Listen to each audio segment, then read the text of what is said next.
This is Audible. Phoenix Audio presents. And I looked, and behold, a pale horse, and his name that sat upon him was Death, and hell followed with him, and power was given unto them over the fourth part of the earth, to kill with sword, and with hunger, and with the beasts of the earth. Book of Revelation, chapter 6, verse 8. There have been many related sequential coincidences all throughout my life, incidents that by themselves would have led nowhere. Statistically, the odds against the same or a related sequence of events happening to one individual are astronomically high. It is this series of incidents that have convinced me that God has had a hand in my life. I do not believe in fate. I do not believe in accidents. I cannot and will not accept the theory that long sequences of unrelated accidents determine world events. It is inconceivable that those with power and wealth would not band together with a common bond, a common interest, and a long-range plan to decide and direct the future of the world. For those with the resources to do otherwise would be totally irresponsible. I know that I would be the first to organize a conspiracy to control the outcome of the future if I were such a person and a conspiracy did not yet exist. I would do it in an attempt to ensure the survival of the principles in which I believe, the survival of my family, my survival, and the survival of the human race, if for no other reason. I believe, therefore, that a grand game of chess is being played on a level that we can barely imagine, and we are the pawns. Pawns are valuable only under certain circumstances, and are frequently sacrificed to gain an advantage. Anyone who has studied military strategy is familiar with the concept of sacrifice. Those who have seriously studied history have probably discovered the real reason we go to war on a regularly scheduled basis. My research has shown, at this point, that the future laid out for us may be just about impossible to change. I do not agree with the means by which the powerful few have chosen for us to reach the end. I do not agree that the end is where we should end at all. But unless we can wake the people from their sleep, nothing short of civil war will stop the planned outcome. I base that statement not on defeatism, but on the apathy of the majority of the American people. 25 years ago, I would have believed otherwise, but 25 years ago, I was also sound asleep. We have been taught lies. Reality is not at all what we perceive it to be. We cannot survive any longer by hanging on to the falsehoods of the past. Reality must be discerned at all costs if we are to be a part of the future. Truth must prevail in all instances, no matter who it hurts or helps, if we are to continue to live upon this earth. At this point, what we want may no longer matter. It is what we must do to ensure our survival that counts. The old way is in the certain process of destruction, and a new world order is beating down the door.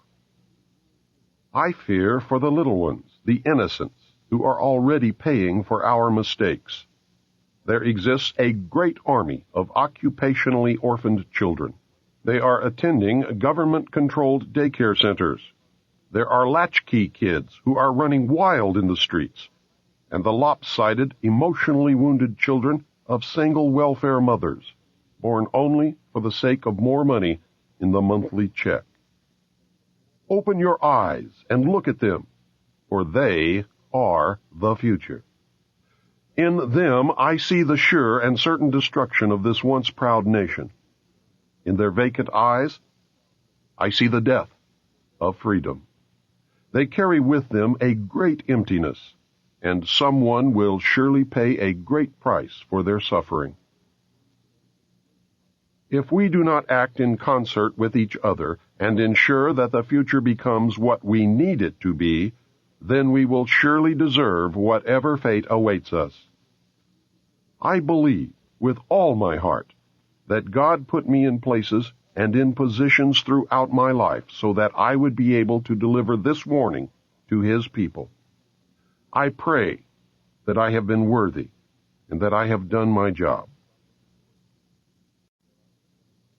From the time a person leaves its mother's womb, its every effort is directed toward building, maintaining, and withdrawing into artificial wombs various sorts of substitute protective devices or shells.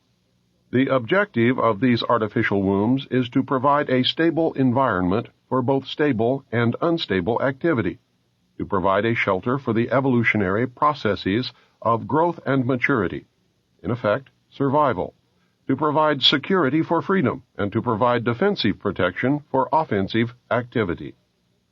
This is equally true of both the general public and the elite. However, there is a definite difference in the way each of these classes go about the solution of problems.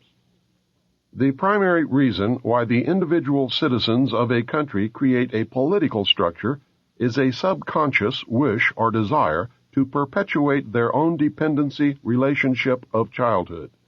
Simply put, they want a human God to eliminate all risk from their life, pat them on the head, kiss their bruises, put a chicken on every dinner table, clothe their bodies, tuck them into bed at night, and tell them that everything will be all right when they wake up in the morning.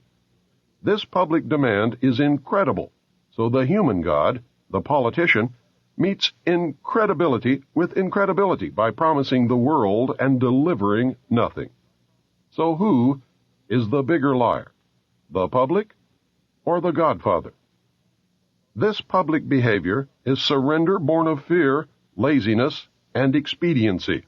It is the basis of the welfare state as a strategic weapon, useful against a disgusting public. Most people want to be able to subdue and or kill other human beings which disturb their daily lives, but they do not want to have to cope with the moral and religious issues which such an overt act on their part might raise. Therefore, they assign the dirty work to others, including their own children, so as to keep the blood off their own hands. They rave about the humane treatment of animals, and then sit down to a delicious hamburger from a whitewashed slaughterhouse down the street and out of sight. But even more hypocritical, they pay taxes to finance a professional association of hitmen, collectively called politicians, and then complain about corruption in government. Again, most people want to be free to do things, but they are afraid to fail. The fear of failure is manifested in irresponsibility, and especially in delegating those personal responsibilities to others where success is uncertain or carries possible or created liabilities which the person is not prepared to accept. They want authority, but they will not accept responsibility or liability, so they hire politicians to face reality for them. The people hire the politicians so that the people can, 1.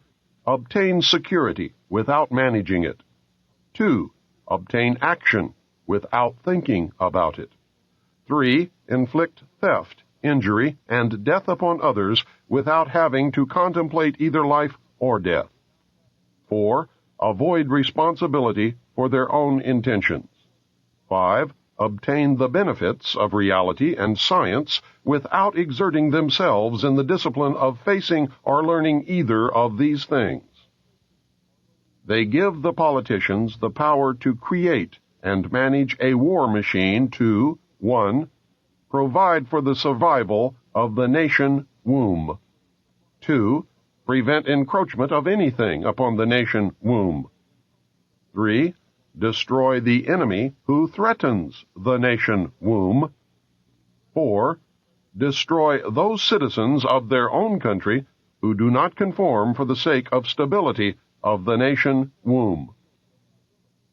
Politicians hold many quasi-military jobs, the lowest being the police, which are soldiers, the attorneys and the CPAs next, who are spies and saboteurs, and the judges, who shout the orders and run the closed Union military shop for whatever the market will bear.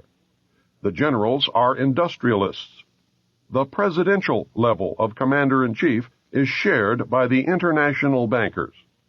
The people know that they have created this farce and financed it with their own taxes, but they would rather knuckle under than be the hypocrite.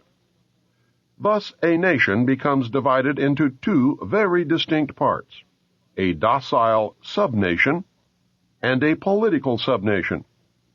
The political subnation remains attached to the docile subnation, tolerates it, and leaches its substance until it grows strong enough to detach itself and then devour its parent.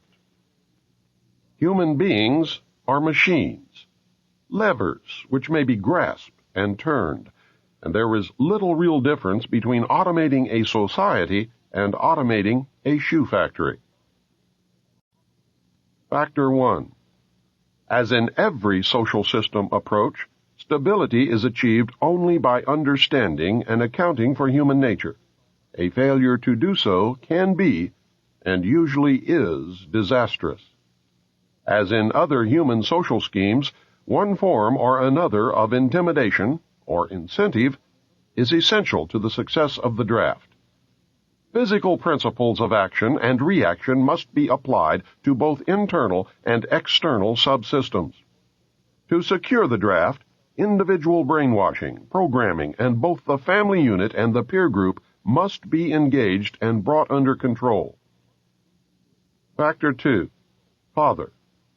The man of the household must be housebroken to ensure that Junior will grow up with the right social training and attitudes.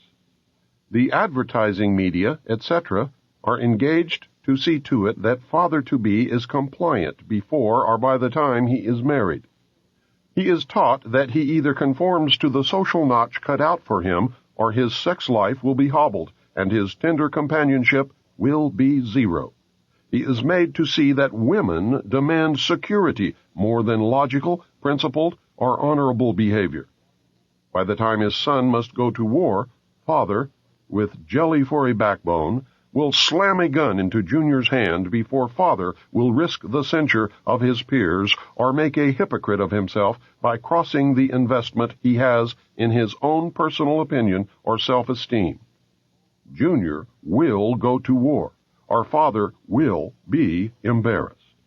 So Junior will go to war, the true purpose notwithstanding. Factor 3. Mother. The female element of human society is ruled by emotion first and logic second. In the battle between logic and imagination, imagination always wins. Fantasy prevails. Maternal instinct dominates, so that the child comes first and the future comes second. A woman with a newborn baby is too starry-eyed to see a wealthy man's cannon fodder or a cheap source of slave labor. A woman must, however, be conditioned to accept the transition to reality when it comes, or sooner. As the transition becomes more difficult to manage, the family unit must be carefully disintegrated, and state-controlled public education and state-operated child care centers must become more common and legally enforced so as to begin the detachment of the child from the mother and father at an earlier age. Inoculation of behavioral drugs can speed the transition for the child. Factor 4. Junior. The emotional pressure for self-preservation during the time of war and the self-serving attitude of the common herd that have an option to avoid the battlefield is all of the pressure finally necessary to propel Johnny off to war. Their quiet blackmailings of him are the threats: no sacrifice, no friends, no glory, no girlfriend. Factor 5. Sister. And what about Junior's sister? She is given all the good things of life by her father and taught to expect the same from her future husband regardless of the price. Factor 6. Cattle. Those who will not use their brains are no better off than those who have no brains. And so this mindless school of jellyfish, father, mother, son, and daughter, become useful beasts of burden or trainers of the same. So now you know. You can see every step that the elite have taken in their war to control this once great nation. You can see the steps that will be taken in the future. You can no longer pretend innocence. Your denial of the conspiracy will fall on deaf ears. This tape is part of the education that will give Americans the weapons needed in the coming months and years of hardship as the New World Order struggles to be born. Truths cannot be negated or shrugged away. The message is this: you must accept that you have been cattle, and the ultimate consequence of being cattle, which is slavery, or you must prepare to fight, and if necessary die to preserve your God-given right to freedom. History is replete with whispers of secret societies, accounts of elders or priests who guarded the forbidden knowledge of ancient peoples, prominent men meeting in secret who directed the course of civilization are recorded in the writings of all people. The oldest is the Brotherhood of the Snake, also called the Brotherhood of the Dragon, and it still exists under many different names. The Brotherhood of the Snake is devoted to guarding the secrets of the ages and to the recognition of Lucifer as the one and only true God. If you do not believe in God, Lucifer, or Satan, you must understand that there are great masses of people who do. I do not believe in racism, but millions do, and their beliefs and actions based upon those beliefs will affect me. It is clear that religion has always played a significant role in the course of these organizations. Communication with a higher source, often divine, is a familiar claim in all but a few. The secrets of these groups are thought to be so profound that only a chosen, well-educated few are able to understand and use them. These men use their special knowledge for the benefit of all mankind. At least, that is what they claim.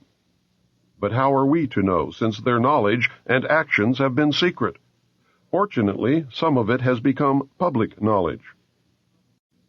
Secret societies mirror many facets of ordinary life. There is always an exclusivity of membership, with the resultant importance attached to being or becoming a member. This is found in all human endeavors, even those which are not secret, such as football teams or country clubs. This exclusivity of membership is actually one of the secret society's most powerful weapons. There is the use of signs, passwords, and other tools. These have always performed valuable functions in man's organizations everywhere. The stated reason, almost always different from the real reason for the society's existence, is important. It can be anything, but is usually fraternal and is found in all pressure groups wherever people congregate. The most potent tool of any secret society is the ritual and myth surrounding initiation. These special binding ceremonies have very deep meaning for the participants. Initiation performs several functions which make up the heart and soul of any true secret society. Like boot camp, the initiation into the armed forces, important aspects of human thought that are universally compelling are merged to train and maintain the efforts of a group of people to operate in a certain direction. Initiation bonds the members together in mysticism. Neophytes gain knowledge of a secret, giving them special status. The ancient meaning of neophyte is planted anew or reborn. A higher initiation is, in reality, a promotion inspiring loyalty and the desire to move up to the next rung. The goals of the society are reinforced, causing the initiated to act toward those goals in everyday life. That brings about a change in the political and social action of the member. The change is always in the best interest of the goals of the leaders of the secret society. The leaders are called adepts. This can best be illustrated by the soldier trained to follow orders without thinking. The result is often the wounding or death of the soldier for the realization of the commander's goal, which may or may not be good for the overall community. Initiation is a means of rewarding ambitious men who can be trusted. You will notice that the higher the degree of initiation, the fewer the members who possess the degree. This is not because the other members are not ambitious, but because a process of very careful selection is being conducted. A point is reached where no effort is good enough without a pull up by the higher members. Most members never proceed beyond this point and never learn the real, secret purpose of the group. The frozen member from that point on serves only as a part of the political power base, as indeed he has always done. You may have guessed by now that initiation is a way to determine who can and cannot be trusted. A method of deciding exactly who is to become an adept may be decided during initiation by asking the candidate to spit upon the Christian cross. If the candidate refuses, the members congratulate him and tell him, "You have made the right choice, as a true adept would never do such a terrible thing." The newly initiated might find it disconcerting, however, that he or she never advances any higher. If instead the candidate spits upon the cross, he or she has demonstrated a knowledge of one of the mysteries and soon will find him or herself a candidate for the next higher level. The mystery is that religion is but a tool to control the masses. Knowledge or wisdom is their only God, through which man himself will become God. Man's desire to be one of the elect is something that no power on earth has been able to lessen, let alone destroy. It is one of the secrets of secret societies. It is what gives them a political base and lots of clout. Members often vote the same and give each other preference in daily business, legal, and social activities. It is the deepest desire of many to be able to say, "I belong to the elect." The first secret that one must know to even begin to understand the mysteries is that their members believe that there are but few truly mature minds in the world. They believe that those minds belong exclusively to them. The philosophy that follows is the classic secret society view of humanity. When a person of strong intellect is confronted with a problem which calls for the use of reasoning faculties, they keep their poise and attempt to reach a solution by garnering facts bearing upon the question.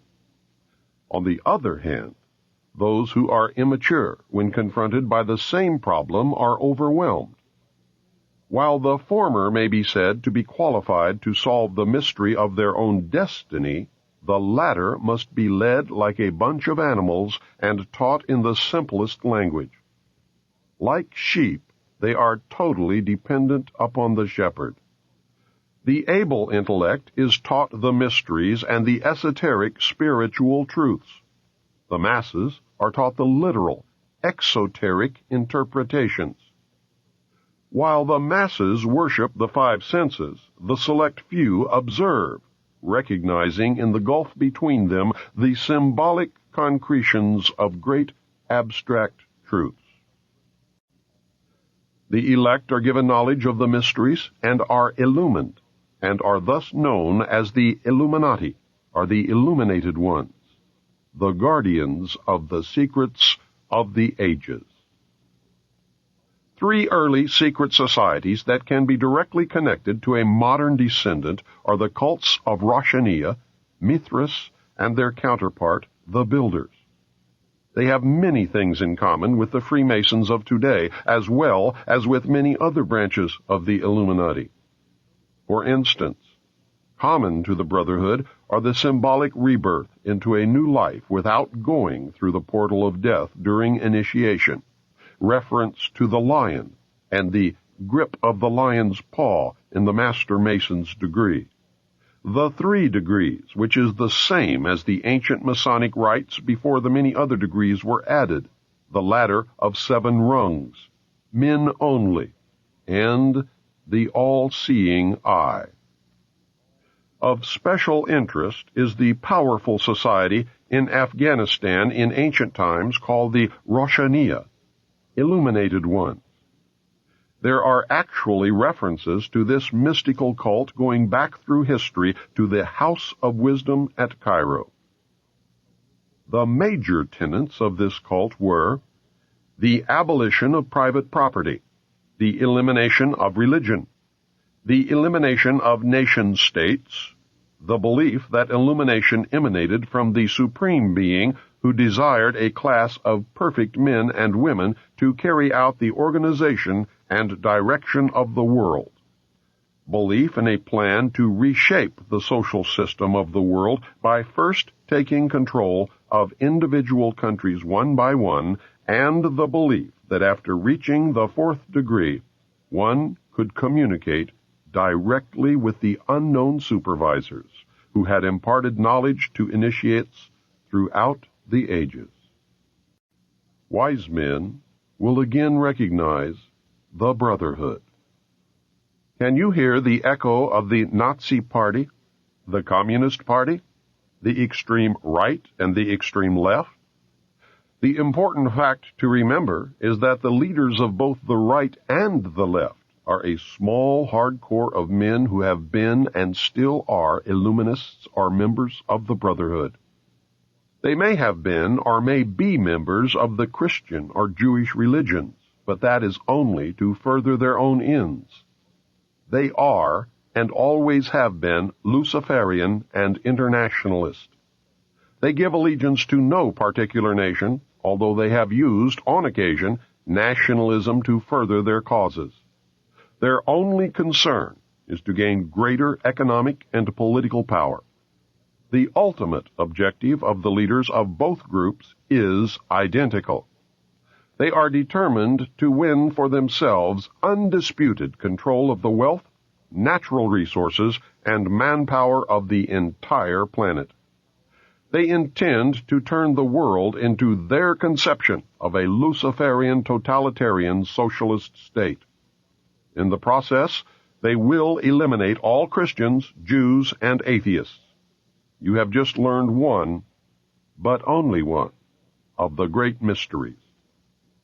I hope to show that most modern secret societies, and especially those that practice degrees of initiation, and that is the key, are really one society with one purpose.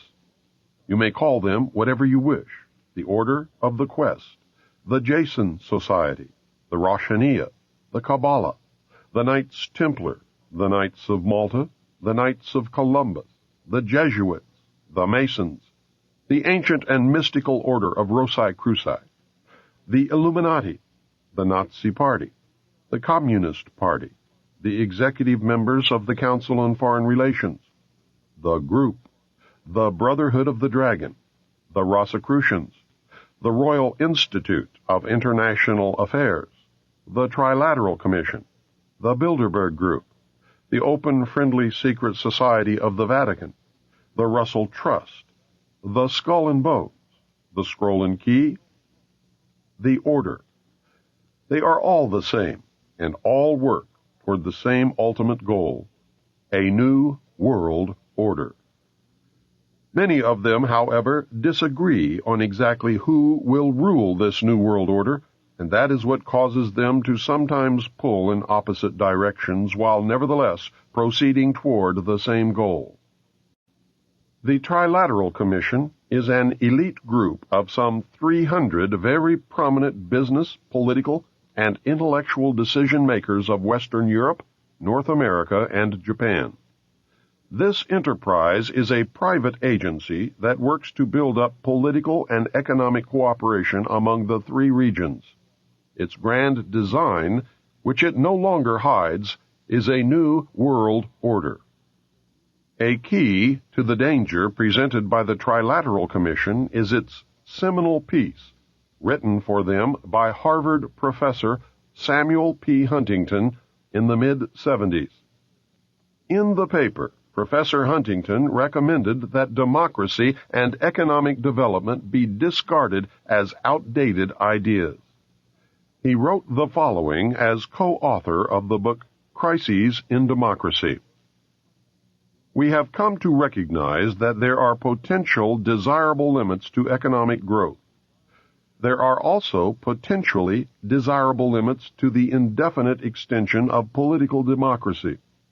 A government which lacks authority will have little ability short of cataclysmic crises to impose on its people the sacrifices which may be necessary. Look at the Council on Foreign Relations. Many members, in fact the majority, never serve on the executive committees. They never go through any initiation of any kind.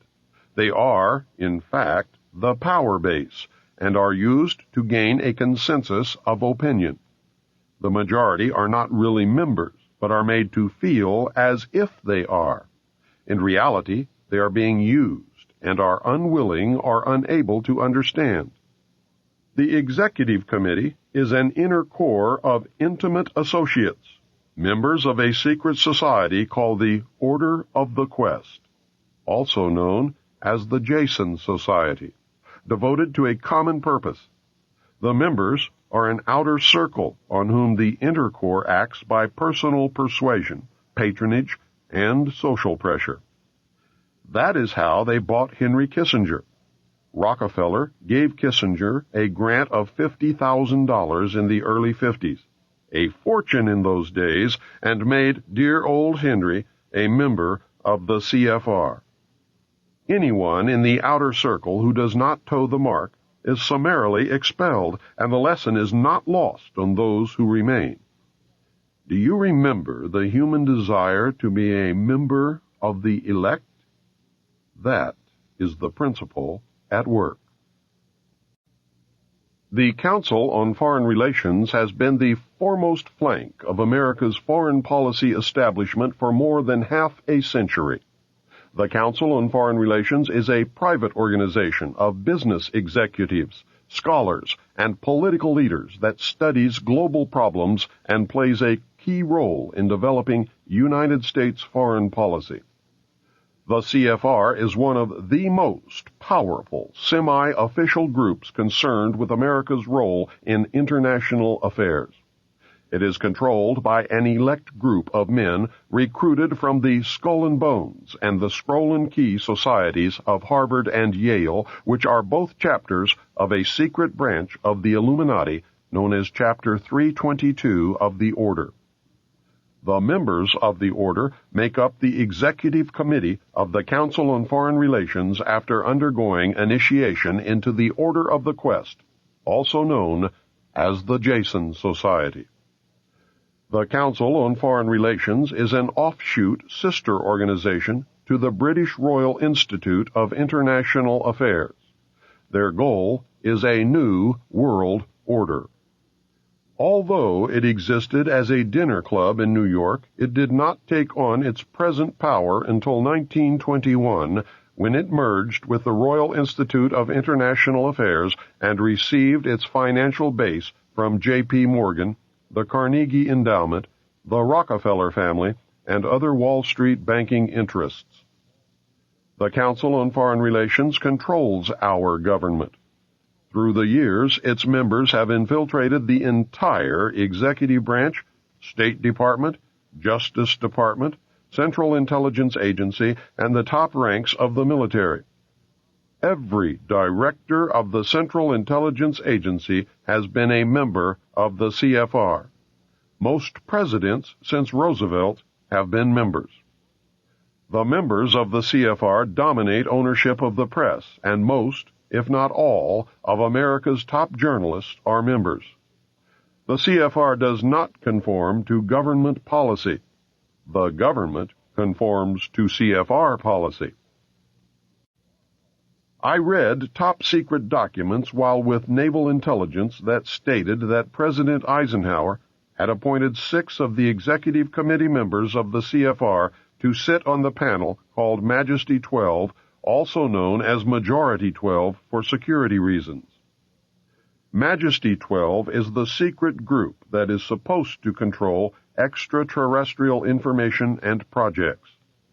The document stated that Eisenhower had also appointed 6 members from the executive branch of government who were also members of the CFR. The total membership of Majesty 12 was 19, including Dr. Edward Teller and the 6 members from the Jason Scientific Group. Again, whether this is true or disinformation depends solely upon the existence of aliens. The CFR is a secret society in that it forbids the taking of notes or the publishing of minutes of its meetings. Any member who divulges the subject or any part of any conversation or talk that took place during a meeting is terminated. The goal of the Council on Foreign Relations is a new world order. Remember, never worship a leader. If you worship a leader, you then no longer have the ability to recognize when you have been deceived. The most powerful secret organization in the world is the Bilderberg Group, organized in 1952 and named after the hotel where its first meeting took place in 1954. The man who organized the Bilderberg Group, Prince Bernhard of the Netherlands, has the power to veto the Vatican's choice of any pope it selects. Prince Bernhard has this veto power because his family, the Habsburgs, are descended from the Roman emperors. Prince Bernhard is the leader of the black families. He claims descent from the house of David and thus can truly say that he is related to Jesus. Prince Bernhard, with the help of the CIA, brought the hidden ruling body of the Illuminati into public knowledge as the Bilderberg Group. This is the official alliance that makes up the world governing body. The core of the organization is 3 committees made up of 13 members each. Thus, the heart of the Bilderberg Group consists of 39 total members of the Illuminati.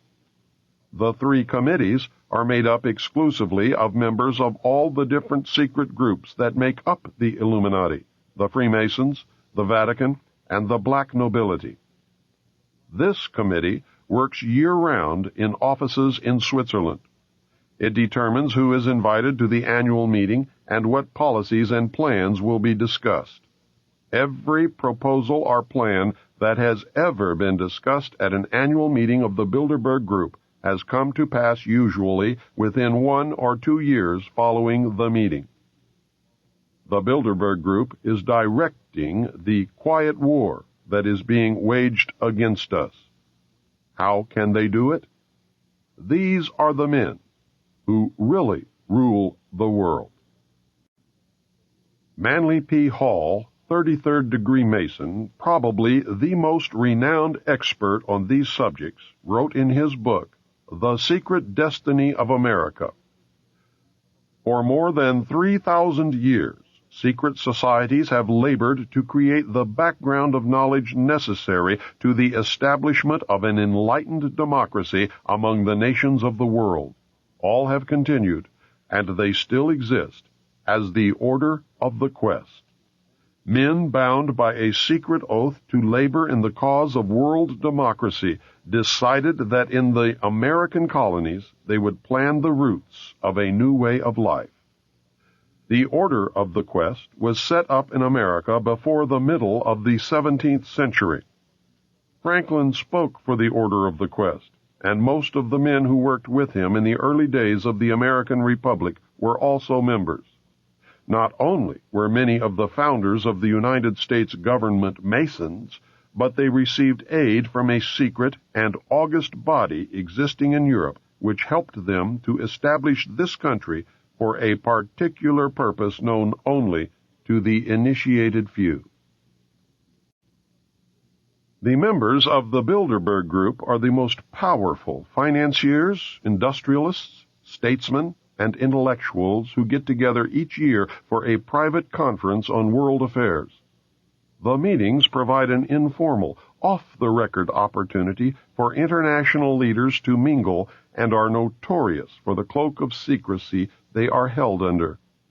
The headquarters office is in The Hague in the Netherlands. The goal of the Bilderberg Group is a one-world, totalitarian socialist government and economic system. Take heed, as time is running short.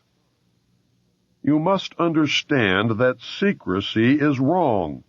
The very fact that a meeting is secret tells me that something is going on that I would not approve. Do not ever believe that grown men meet on a regular basis just to put on fancy robes, hold candles, and glad-hand each other. George Bush, when he was initiated into the Skull and Bones, did not lie naked in a coffin with a ribbon tied around his genitalia and yell out the details of all his sexual experiences because it was fun. He had much to gain by accepting initiation into the order, as you can now see. These men meet for important reasons, and their meetings are secret because what goes on during the meetings would not be approved by the community. The very fact that something is secret means there is something to hide. John Robison wrote Proofs of a Conspiracy in 1798, and I believe he said it best in the following passage. Nothing is so dangerous as a mystic association. The object remaining a secret in the hands of the managers, the rest simply put a ring in their own noses, by which they may be led about at pleasure, and still panting after the secret, they are the better pleased the less they see of their way. A mystical object enables the leader to shift his ground as he pleases, and to accommodate himself to every current fashion or prejudice. This again gives him almost unlimited power, for he can make use of these prejudices to lead men by troops. He finds them already associated by their prejudices and waiting for a leader to concentrate their strength and set them in motion. And when once great bodies of men are set in motion, with a creature of their fancy for a guide, even the engineer himself cannot say, "Thus far shalt thou go, and no farther." Is the common man really as stupid as the elite seem to believe? If he is, then maybe the average citizen is better off ignorant, being manipulated this way and that whenever the elite deem it necessary. We will discover the answer very quickly when the common man finds that his e-ticket to Fantasyland has just expired. I hope I have shown you the role of secret societies and groups within the world power structure. I hope you can see how these groups gain and keep power. You should have some understanding of how, operating in secrecy and infiltrating every level of government and vital industry, including the press, the elect manipulate the people and nations of the world toward any direction desired. I hope you caught on to the fact that the secret power structure is toward a totalitarian socialist state or fascism. It is not the Nazis, as they were a product of this power structure. It is not the Jews, although some very wealthy Jews are involved. It is not the communists, as they fit the same category as the Nazis. It is not the bankers, but they do play an important role. I also hope that you are beginning to look inside yourself to see if their reality fits. Are you getting the message? When our forefathers wrote the Constitution of these United States, they provided safeguards against despotism by providing a balance of power.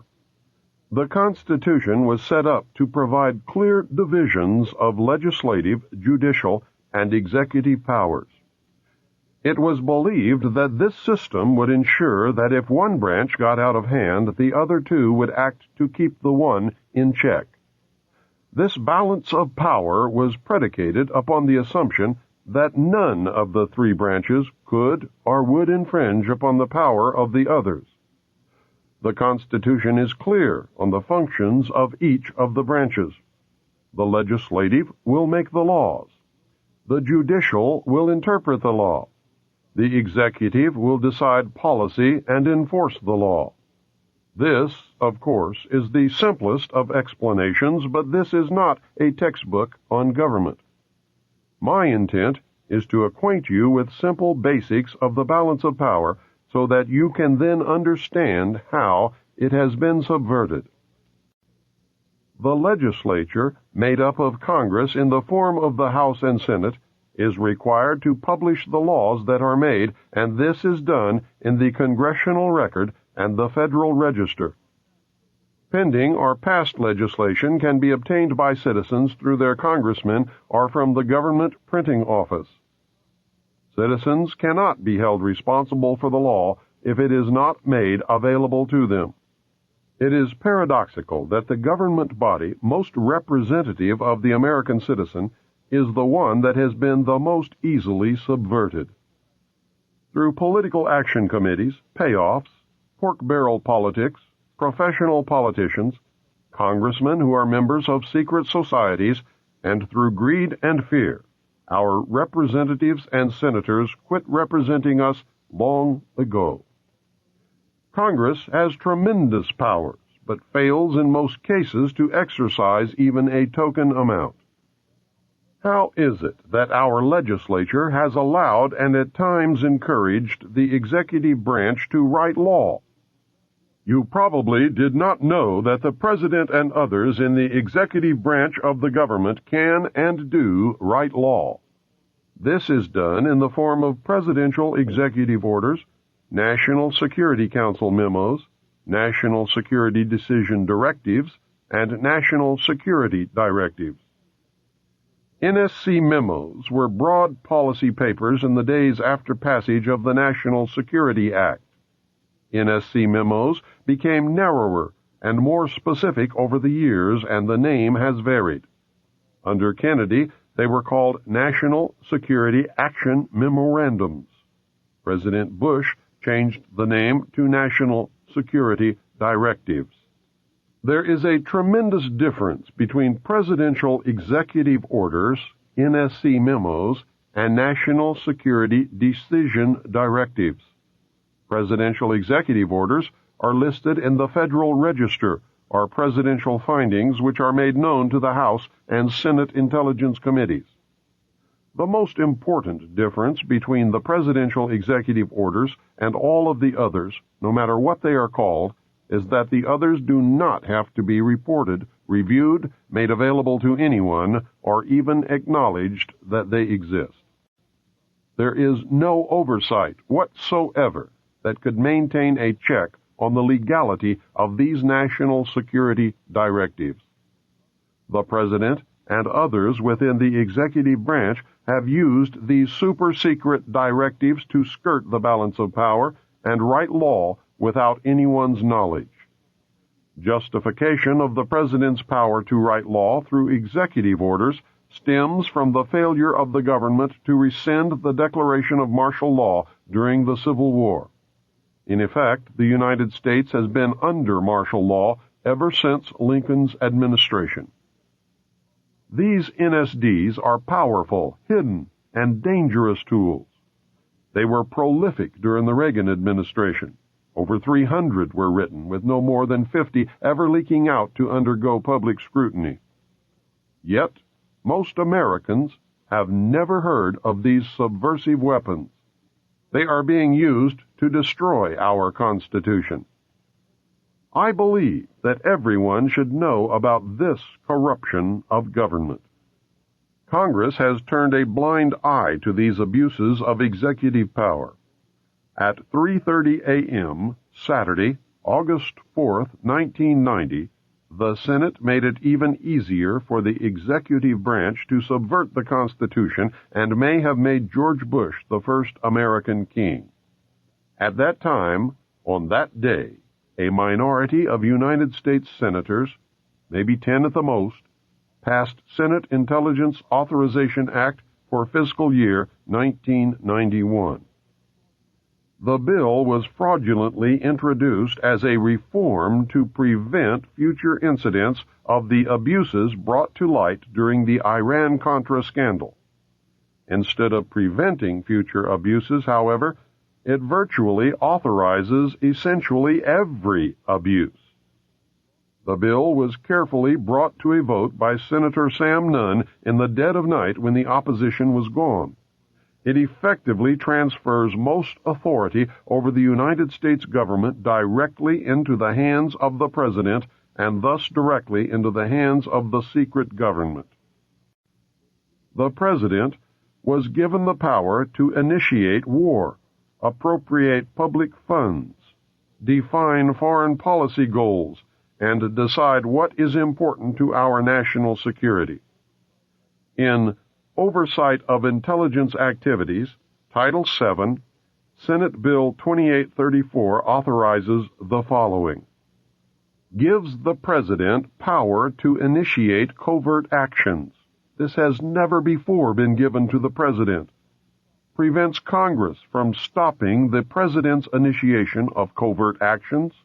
Allows the President to use any federal departments, agencies, or entities to operate or finance a covert operation, empowers the President to use any other nation or private contractor or person to fund or operate a covert action, redefines covert actions as operations necessary to support foreign policy objectives of the United States, a definition that is so vague and broad as to be essentially unlimited. For the first time officially claims the right of the United States to secretly interfere in the internal, political, economic, or military affairs of other countries in direct and flagrant violation of international law. Requires that the President prepare and deliver a written finding to the intelligence committees of the Congress, but allows the President to omit extremely sensitive matters, and authorizes the President to claim executive privilege if Congress asks too many questions. There are no penalties in the bill for violating any of its provisions, including the provision requiring a finding. Why should there be?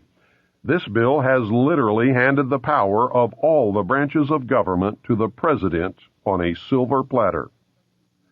The bill effectively prevents any oversight by anyone and allows the executive branch to skirt the law and to escape accountability. This will be done using national security directives. Either National Security Decision Directive 138 or a subsequent NSD directive on terrorism authorized the training of 3 Lebanese units for preemptive strikes.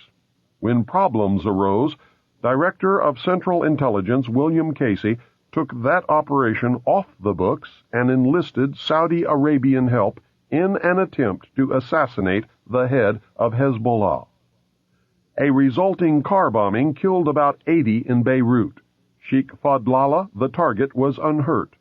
The United States military, along with civilian law enforcement teams, conducted joint anti-terrorist training across America. To allay public fears, the participants wore civilian clothing. NSD directives have become the de facto legislative vehicle of the national security state. It has become known through the research of Susan Fitzgerald, a research consultant at the Fund for Constitutional Government in Washington who has collected declassified NSD directives, that many were released without the White House letterhead at the top of the page and without the President's signature at the bottom. This, she speculates, is to conceal the fact that the signatures on some of them would reveal that they had been made by autopen, not by Ronald Reagan's own hand. That should give you a taste of what we are up against. Please understand that virtually all but a very few NSD directives still remain classified, and unless the public forces disclosure, their effect will probably never be known. Somewhere within the volumes of secret NSD directives, there is a plan to suspend the Constitution of the United States of America. The existence of this plan surfaced during the Iran-Contra hearings. Congressman Jack Brooks, Democrat from Texas, attempted to bring it into the open.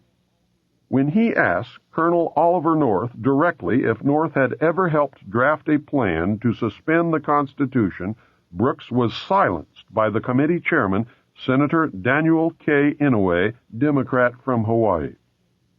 Senator Inouye stated that the subject dealt with national security, and any questions regarding the matter could be brought up during a closed-door session. We never learned the outcome.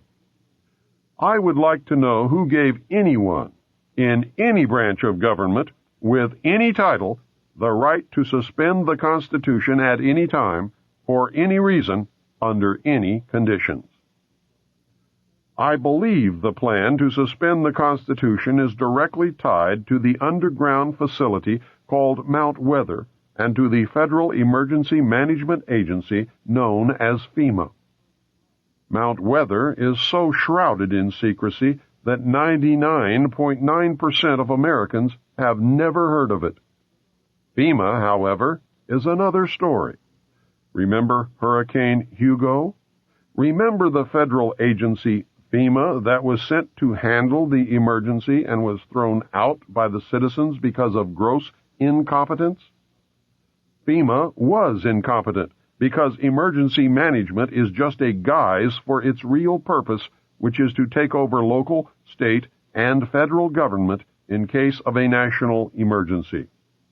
The only way FEMA could do such a thing is if the Constitution were suspended and martial law were to be declared.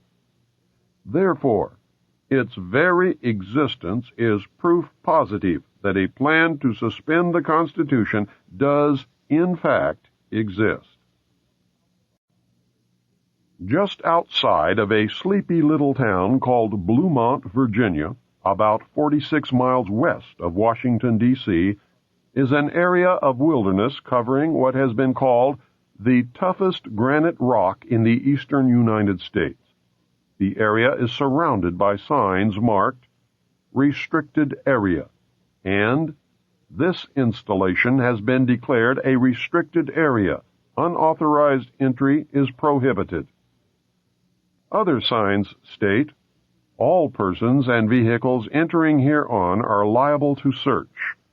Photographing, making notes, drawings, maps, or graphic representations of this area or its activities is prohibited. Such material found in the possession of unauthorized persons will be confiscated. Internal Security Act of 1950. The installation is beneath a mountain, and its name is the Western Virginia Office of Controlled Conflict Operations. Its nickname is Mount Weather. It was ordered to be built by the Federal Civil Defense Administration, which is now the Federal Preparedness Agency. Mount Weather was designed in the early 50s as part of a civil defense program to house and protect the executive branch of the federal government. The official name was the Continuity of Government Program. Congress has repeatedly tried to discover the real purpose of Mount Weather, but so far has been unable to find out anything about this secret installation. Retired Air Force General Leslie W. Bray, director of the Federal Preparedness Agency, told the Senate Subcommittee on Constitutional Rights in September 1975. I am not at liberty to describe precisely what is the role and the mission and the capability that we have at Mount Weather or at any other precise location. In June 1975, Senator John Tunney, Democrat from California, chairman of the Subcommittee on Constitutional Rights, charged that Mount Weather held dossiers on at least 100,000 Americans. He later alleged that the Mount Weather computers described as the best in the world can obtain millions of pieces of additional information on the personal lives of American citizens simply by tapping the data stored at any of the other 96 federal relocation centers. I know from my stint with the Office of Naval Intelligence that these dossiers consist of information collected about American patriots, men and women who are most likely to resist the destruction of our Constitution and the formation of the totalitarian police state under the New World Order. The Patriot Data Bank is constantly updated so that when the appointed hour arrives, all patriots can be rounded up with little, if any, effort. The plan calls for this to be accomplished in the dead of night on a national holiday. The most likely holiday is Thanksgiving, when everyone, no matter the religion, race, or creed, will be at home. The targets will be ripe for the picking after a heavy meal, maybe some alcoholic beverages, and during a deep sleep. There is a traitor in the Patriot movement who provides the secret government with accurate names and addresses of patriots who will fight to protect and defend the Constitution. My recommendation is that no patriot should ever be at home or in the home of any family member on any holiday ever again until the traitors have been hung and the Constitution restored as the supreme law of the land.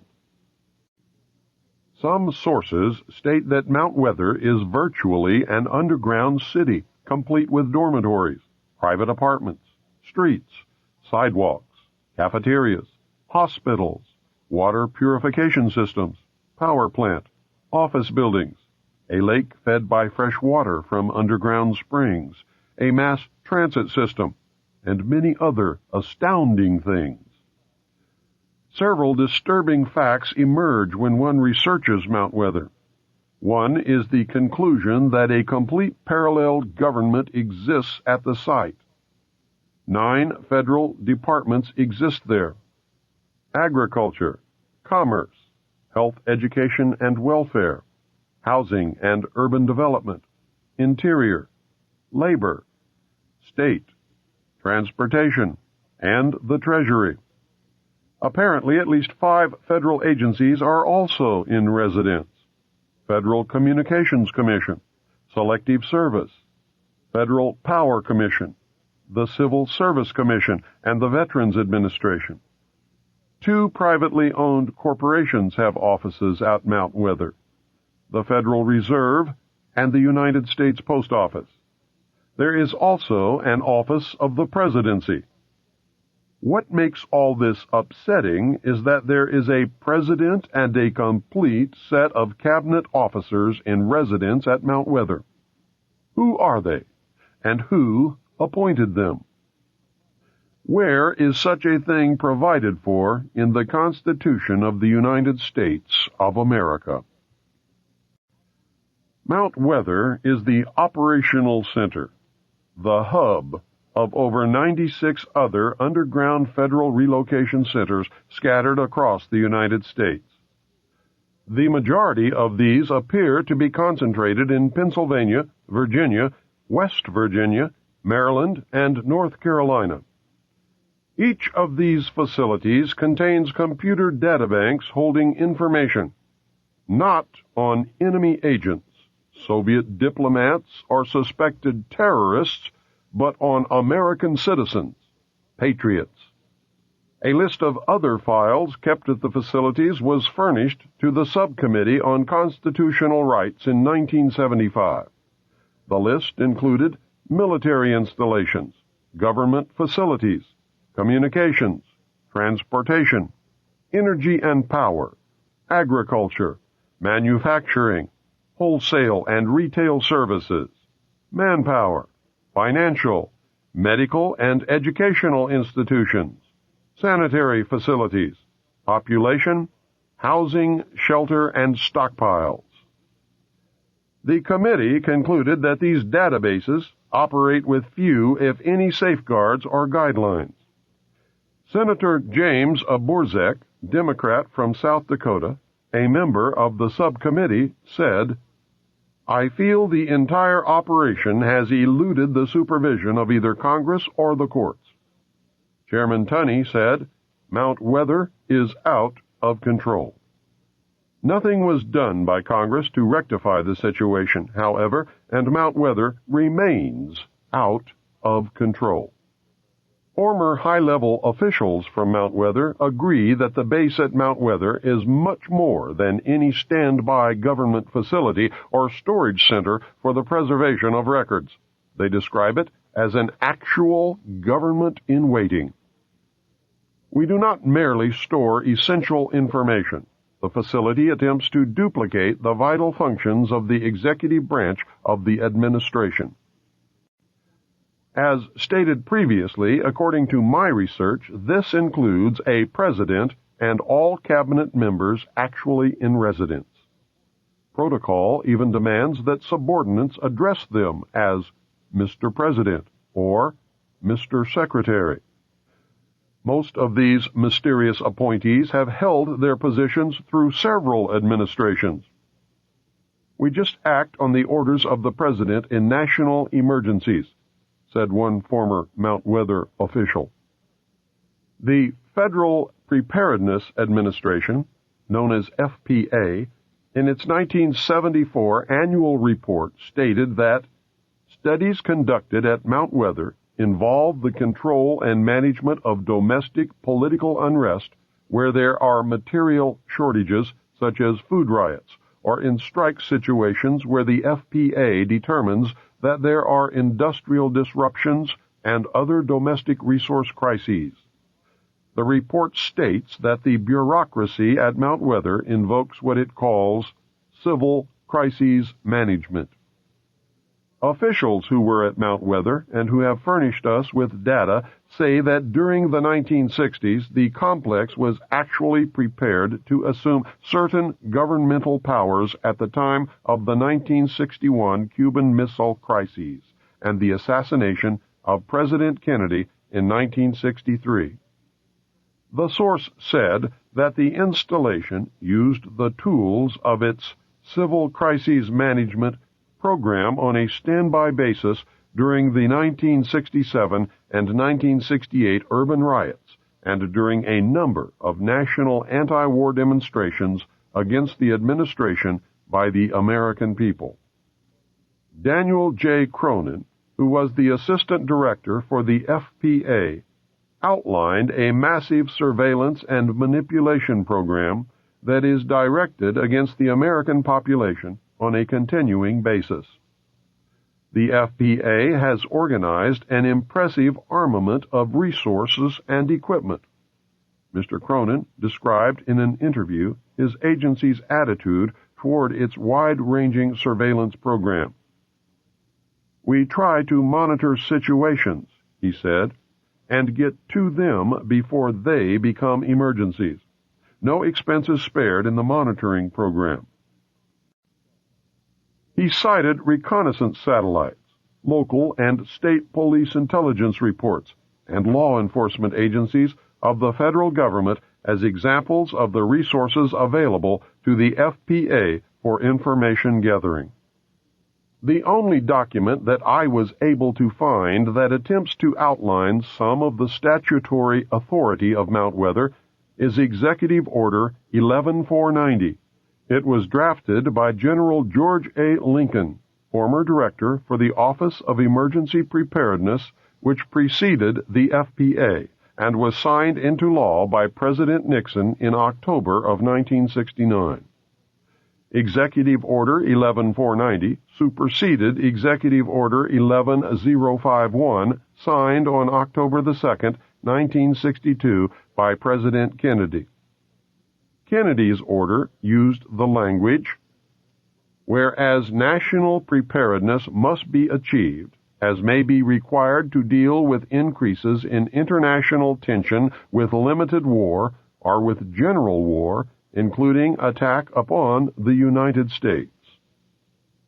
Nixon's order began, "Whereas our national security is dependent upon our ability to assure continuity of government at every level in any national emergency-type situation that might conceivably confront the nation."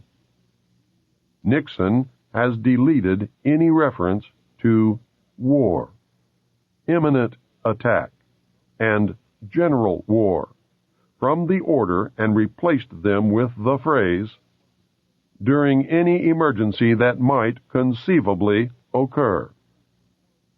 Nixon's order, which is the one in effect today, allows the government, in the form of FEMA, to suspend the Constitution for literally any reason they decide to call a national emergency.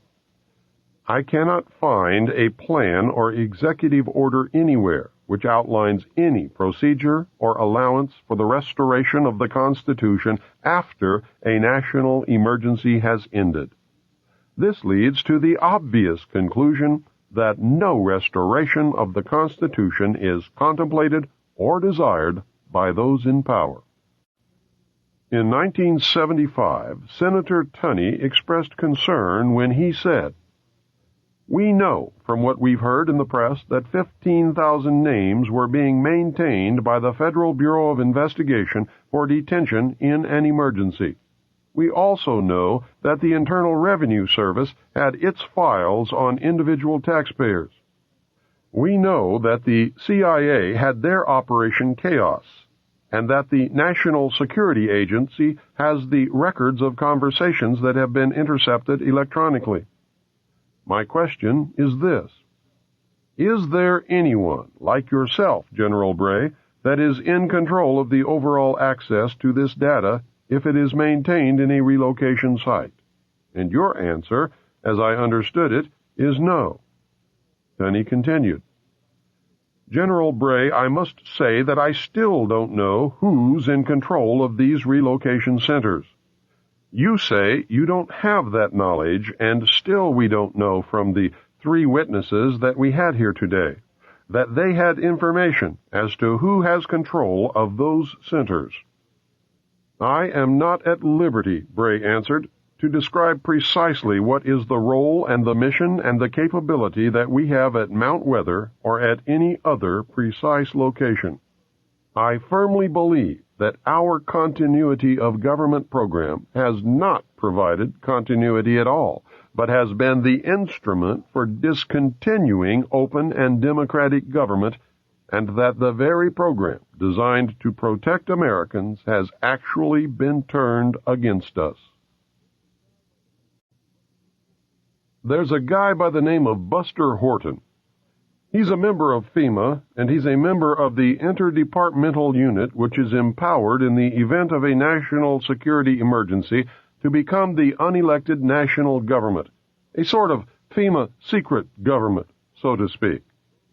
A pretext for invoking those emergency measures can be found almost daily in the newspapers. It can be anything from the suspension of debt payments by the high bureaus of American countries to mass runs on United States commercial banks. And that's an issue, by the way, that was being handled personally by the National Security Council and Brent Scowcroft. To food shortages, to the drug war. The whole bit, anything, any disaster emergency declared at all, even including the oil spill from the Exxon tanker in Alaska. If the president had declared a national emergency, that could have triggered it. Any instability in the Middle East. Anything, in fact. And they've already tested their capabilities in April 1984 with Rex 84A, and that was designed to test the readiness of the United States civilian and military agencies to respond to serious national security crises. Now, the executive order that will implement this, the Executive Order 11051, details responsibilities to the Office of Emergency Planning, or FEMA. It gives authorization to put all executive orders into effect in times of national emergency declared by the President, increased international tension, or economical or financial crises. Note that it covers domestic crises but does not even mention war or nuclear attack. Now, the only thing that has to happen for FEMA to be able to implement all the executive orders, emergency executive orders, is for the President to declare a national emergency of any type, as long as it's a national emergency. Executive Order 10995 provides for the takeover of the communications media. Executive Order 10997 provides for the takeover of all electric, power, petroleum, gas, fuels, and minerals. Executive Order 10988 provides for the takeover of food resources and farms. Executive Order 10999 provides for the takeover of all modes of transportation, control of highways, seaports, and etc. Executive Order 11,000 provides for mobilization of all civilians into work brigades under the government supervision. Executive Order 11001 provides for governmental takeover of all health, education, and welfare functions. Executive Order 11002 designates the Postmaster General to operate a national registration of all persons. Executive Order 11003 provides for the government to take over airports and aircraft. Executive Order 11004 provides for the Housing and Finance Authority to relocate communities, designate areas to be abandoned, and establish new locations for populations. Executive Order 11005 provides for the government to take over railroads, inland waterways, and public storage facilities. Now, all of these were combined under Nixon into one huge executive order which allows all of this to take place if the President declares a national emergency, and it can be implemented by the head of FEMA, not by the President. The President has already given him that power under these executive orders. All of these were combined into Executive Order 11490, and that was signed by President Carter on July 20th, 1979, and is, in fact, law. Now, remember what North said during the Iran-Contra hearings. He said that they were prepared to suspend the Constitution of the United States, and he said if it hadn't been for their getting caught, that this would have happened. And all that did was delay it. This is what is still going to happen. President Bush issued a new executive order delegating to the director of FEMA powers which were vested in the President by the Disaster Relief and Emergency Assistance Act of 1988.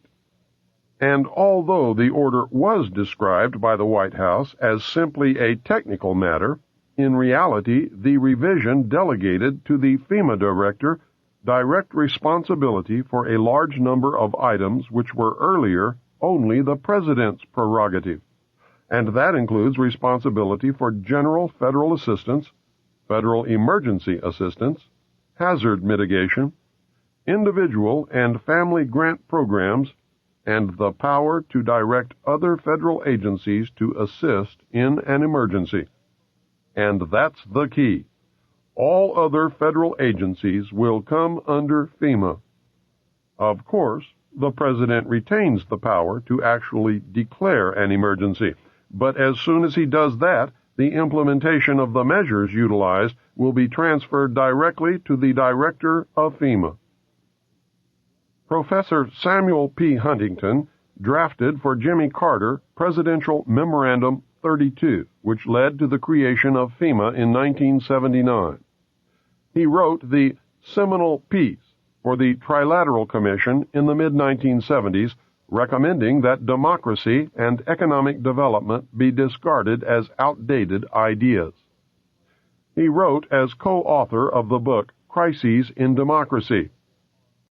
We have come to recognize that there are potential desirable limits to economic growth.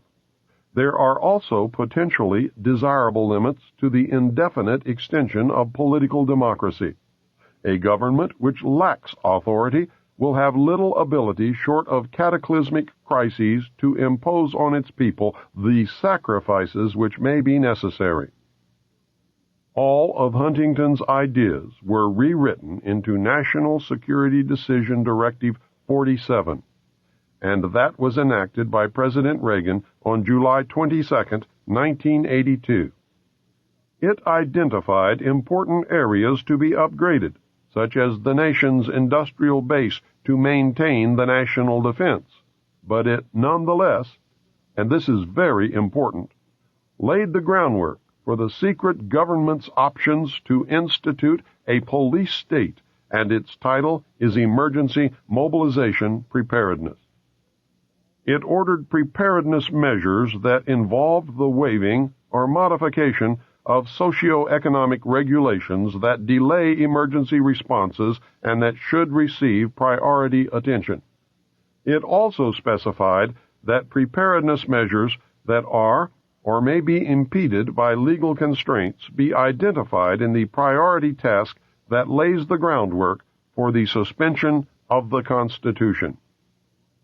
This has nothing to do with the right wing, left wing, or any other damn thing.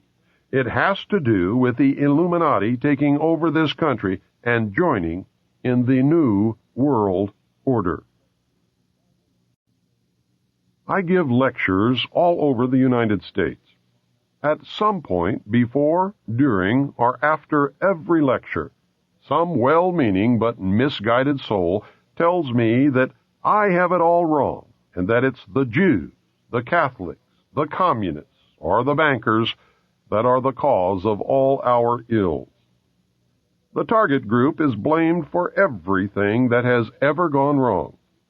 Power over everyone and everything is always attributed to this group, whichever group it happens to be at that moment to that person. These poor people are on the right track in that there has been and certainly is a conspiracy to bring about a totalitarian world order. They are completely off track to think that any one ethnic, religious, or financial group alone could ever muster enough power to bring its plan to fruition. One group, you see, would always be opposed by all of the other special interest groups that exist and have always existed throughout history. That is, unless they were all really the same group, the Illuminati, or for some reason they became unified, the Bilderberg Group. The one-group scenario, except for the Illuminati, has been used effectively to divert your attention away from the truth.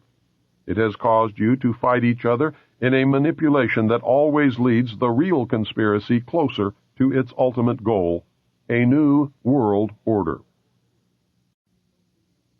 Following World War II, something happened that was to have tremendous significance for the future of all mankind. The intellectuals took note of this happening and brought it to the attention of the world power elite. The elite were severely shaken by the predicted repercussions of this event. They were told that by or shortly after the year 2000, the total collapse of civilization as we know it and the possible extinction of the human race could occur. It could occur, that is, if we did not destroy the earth with nuclear weapons before then. They were told that the only things that could stop these predicted events would be severe cutbacks of the human population, the cessation or retardation of technological and economic growth, the elimination of meat in the human diet, strict control of future human reproduction, a total commitment to preserving the environment, colonization of space, and a paradigm shift in the evolutionary consciousness of man. Those in power immediately formed an alliance and set about bringing the recommended changes to fruition through propaganda, mind control, and other manipulations of the masses. The Illuminati's prayers had been answered. What was this event that caused so much consternation and changed forever the future of the world? Millions of soldiers returned from war. The soldiers found lonely, eager women waiting for them. The greatest coupling in the history of the human race occurred. The result was everyone born between 1941 and 1955 and the children that they would eventually produce. It was me, and you, and everyone who lives today. It was the great worldwide baby boom. It was the culmination of all men's efforts to survive through history. It was modern medicine, better diets, heat in winter, pure running water, and proper disposal of sewage. It was the point in history when the birth rate so exceeded the death rate that the world's population doubled between 1957 and 1990. It was the most wonderful time in the history of the world, but it was also the worst. It signaled the end of man's most precious achievement. An alliance of all of the powers on earth, open and hidden, decided that individual freedoms could no longer be tolerated in the interest of the preservation of the human race. They believed the common man could not be trusted. What had been the unfulfilled dream of many individual groups became reality by the concentration of power in the alliance known as the Bilderberg Group. What had been impossible before was now promised. The new world order that so many had envisioned was now a certainty. The first study was made during World War II to determine the impact of the returning soldiers upon the economy. The results mobilized the ruling elite. A second secret study was conducted in 1957 by scientists meeting in Huntsville, Alabama. It confirmed the results of the first. The conclusion was that civilization as we know it would collapse shortly after the year 2000 unless the population was seriously curtailed. Studies were done to determine a method to arrest the population explosion before the point of no return would be reached. It was determined that an immediate attack on the problem would involve 2 points of intervention. The first was to lower the birth rate, and the second was to increase the death rate. To lower the birth rate, several programs were put into motion. The first was the development of positive birth control methods using diaphragms and condoms, foam and birth control pills, and sterilization, abortion, and hysterectomy procedures. These were developed and implemented. The women's liberation movement was started with the demand for free abortions, using pro-choice as its rallying cry. Homosexuality was encouraged, and gay liberation was born. Homosexuals do not have children. Zero population growth became a hot subject at cocktail parties. Individual freedom, the heat of the moment, religion, and the old blue laws sabotaged these efforts, and while zero population growth became a reality in some areas, population increased rapidly in others. The only alternative left to the world's ruling elite was to increase the death rate. This was a difficult thing to do, as no one wanted to pick people out of a crowd and line them up for execution. Neither did they relish the possible consequences of an enraged public upon discovering that they were being systematically murdered. Of course, a very short but very deadly global war using nuclear weapons upon select population concentrations was contemplated, and to tell you the truth, was not ruled out. The fact that such a population control was even contemplated confirmed the worst fears of those who had participated in the 1957 study. War was put on the back burner to simmer, but may become a reality. In the meantime, something else had to be done that would absolve the decision-makers of guilt and place the blame on those who did not lead clean lives. Something that could be blamed upon Mother Nature. What was needed was the bubonic plague or some other horrible but natural disease. The answer came from Rome. Several top-secret recommendations were made by Dr. Aurelio Pacelli of the Club of Rome. He advocated that a plague be introduced that would have the same effect as the famous Black Death of history. The chief recommendation was to develop a microbe which would attack the autoimmune system and thus render the development of a vaccine impossible. The orders were given to develop the microbe and to develop a prophylactic and a cure. The microbe would be used against the general population and would be introduced by vaccine. The prophylactic was to be used by the ruling elite. The cure will be administered to the survivors when it is decided that enough people have died. The cure will be announced as newly developed when in fact it has existed from the beginning. This plan is a part of Global 2000.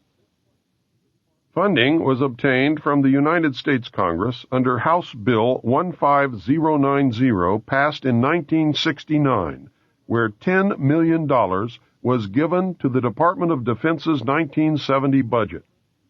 Testimony before the Senate committee revealed that they intended to produce a synthetic biological agent, an agent that does not naturally exist and for which no natural immunity could have been acquired.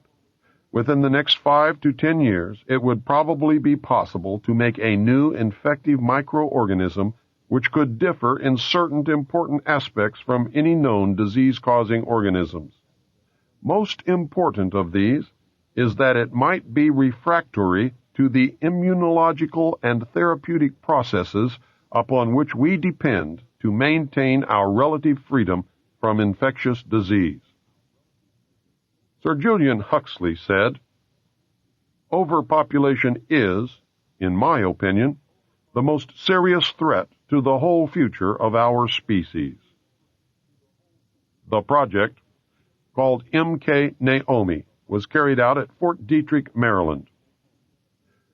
Since large populations were to be decimated, the ruling elite decided to target the undesirable elements of society.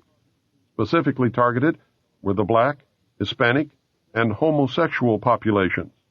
The poor homosexuals were encouraged on the one hand and scheduled for extinction on the other. The African continent was infected via smallpox vaccine in 1977. The vaccine was administered by the World Health Organization. According to Dr. Robert Strecker, without a cure, the entire black population of Africa will be dead within 15 years. Some countries are well beyond epidemic status. The United States population was infected in 1978 with the hepatitis B vaccine.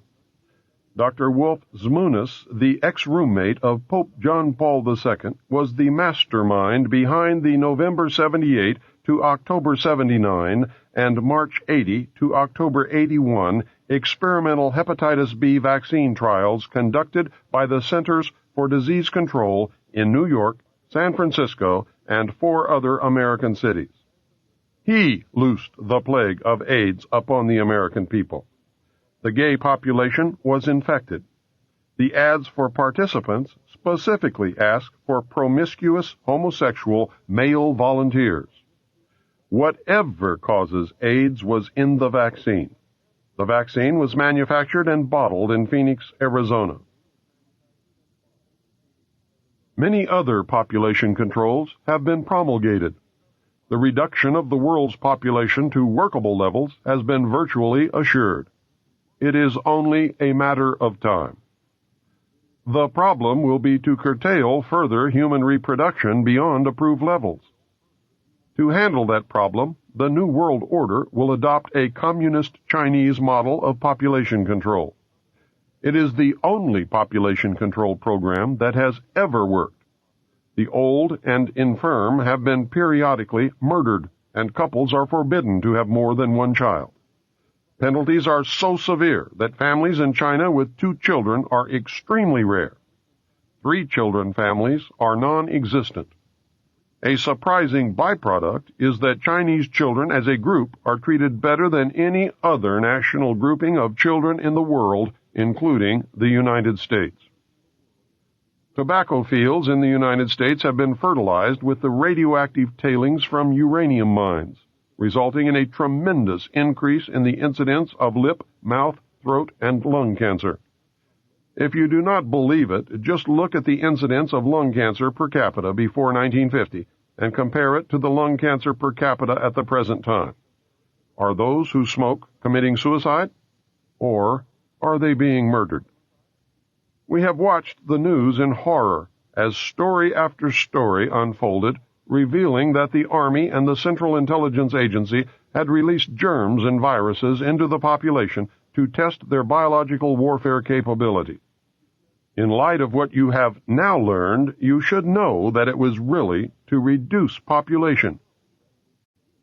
It is a matter of public record that investigations into cover-ups of radioactive leaks into the atmosphere and into groundwater have revealed that some leaks were not accidental, but were purposeful. Some areas of the country now have such a high rate of cancer that virtually everyone who lives in these areas will die other than a natural death. The true extent of radioactive gases, waste, and toxic material, especially cesium-137, strontium-90, uranium mine and mill tailings, thorium-230, radium-226, and radon-222, that has leaked or has been purposefully planted in the atmosphere, soil, and groundwater is far beyond anything you or I can imagine. Every investigation has revealed that the true figures regarding radioactive leakage are much larger than official figures, and the real numbers may never be known. Cover-up has become standard operating procedure at all levels and in all departments of government. Do we dream reality, or is reality a dream? The New World Order will eliminate the population threat in several ways. Complete control of individual behavior may be established using electronic or chemical implants. No one will be allowed to have a child without permission. Stiff penalties wait for those who ignore the law. The violent, the old, the infirm, the handicapped, and the unproductive will be killed. Private property will be abolished. Since religion helped to create the population problem, it will not be tolerated except for the approved state-controlled religion which will evolve according to man's needs. Man cannot be trusted to safeguard what little is left in the way of natural resources. Technological development and economic growth will be severely cut back. Man will be required to live like his ancestors. Those who learn to be self-sufficient and can adapt to the absence of many of the things that we take for granted today, such as automobiles, will get along fine. Others will suffer terribly. Man will once again conform to the law of the survival of the fittest. No one is going to like the loss of individual freedoms guaranteed us by the Constitution and the Bill of Rights. I do not like or agree with what is planned. Intellectually, I know that people will not solve the problems that we face unless they are made to do it. That is a sad commentary on the common man, but nevertheless it is true. The New World Order is evil, but very much needed if man is to survive long enough to plant his seed amongst the stars. A paradigm shift and starseed are the only legitimate long-term answers. This is why we have all been so wrong for so long. It never was what we thought it was. Nothing is or ever will be until we learn to live in reality instead of fantasyland. A paradigm shift in the evolutionary consciousness of man must take place. Right or wrong, the world is covered with agents of the Illuminati who are attempting to cause that evolutionary jump. We have not been taken into their confidence. It is true that without the population or the bomb problem, the elect would use some other excuse to bring about the New World Order. They have plans to bring about things like earthquakes, war, the Messiah, an extraterrestrial landing, and economic collapse. They might bring about all of these things just to make damn sure that it does work. They will do whatever is necessary to succeed. The Illuminati has all the bases covered, and you are going to have to be on your toes to make it through the coming years. We must learn to accept individual responsibility for the world's problems or be willing to live by the terms of those who do. We must learn to love one another, share, deplore violence, and work with nature, not against it. We must do all of this while colonizing the universe. We must be prepared in the process to peacefully meet and deal with an extraterrestrial intelligence. I believe they exist. Can you imagine what will happen if Los Angeles is hit with a 9.0 quake? New York City is destroyed by a terrorist-planted atomic bomb? World War III breaks out in the Middle East? The banks and the stock markets collapse? Extraterrestrials land on the White House lawn? Food disappears from the markets? Some people disappear? The Messiah presents himself to the world, and all in a very short period of time? Can you imagine? The world power structure can and will, if necessary, make some or all of those things happen to bring about the New World Order. Patriots must not be at home on any national holiday during the day or night ever again until the danger is past. Disregard this warning, and you will find yourself in a concentration camp. In the camp, you will be treated for a mental illness called nationalism, common to patriots. This illness is not in the interest of the New World Order. Those who cannot be cured will be exterminated. When asked what was in store for the world in the coming years, Henry Kissinger said this: "Everything is going to be different. Many will suffer. A new world order will emerge. It will be a much better world for those who survive. In the long run, life will be better. The world we have wanted will be reality." Most of this knowledge comes directly from or is a result of my own research into the top-secret magic, spelled M-A-J-I-C, material which I saw and read between the years 1970 and 1973 as a member of the intelligence briefing team of the Commander-in-Chief of the Pacific Fleet. Since some of this information was derived from sources that I cannot divulge for obvious reasons, and from published sources which I cannot vouch for, this must be termed a hypothesis. I firmly believe that if aliens are real, this is the true nature of the beast. It is the only scenario that has been able to bind all the diverse elements. It is the only scenario that answers all the questions and places the various fundamental mysteries in an arena that makes sense. It is the only explanation which shows the chronology of events and demonstrates that the chronologies, when assembled, match perfectly. The bulk of this I believe to be true if the material that I viewed in the Navy is authentic. During the years following World War II, the government of the United States was confronted with a series of events which were to change beyond prediction its future, and with it the future of humanity. These events were so incredible that they defied belief. A stunned President Truman and his top military commanders found themselves virtually impotent after having just won the most devastating and costly war in history. The United States had developed, used, and was the only nation on Earth in possession of the atomic bomb. This new weapon had the potential to destroy any enemy, and even the Earth itself. At that time, the United States had the best economy, the most advanced technology, the highest standard of living, exerted the most influence, and fielded the largest and most powerful military forces in history.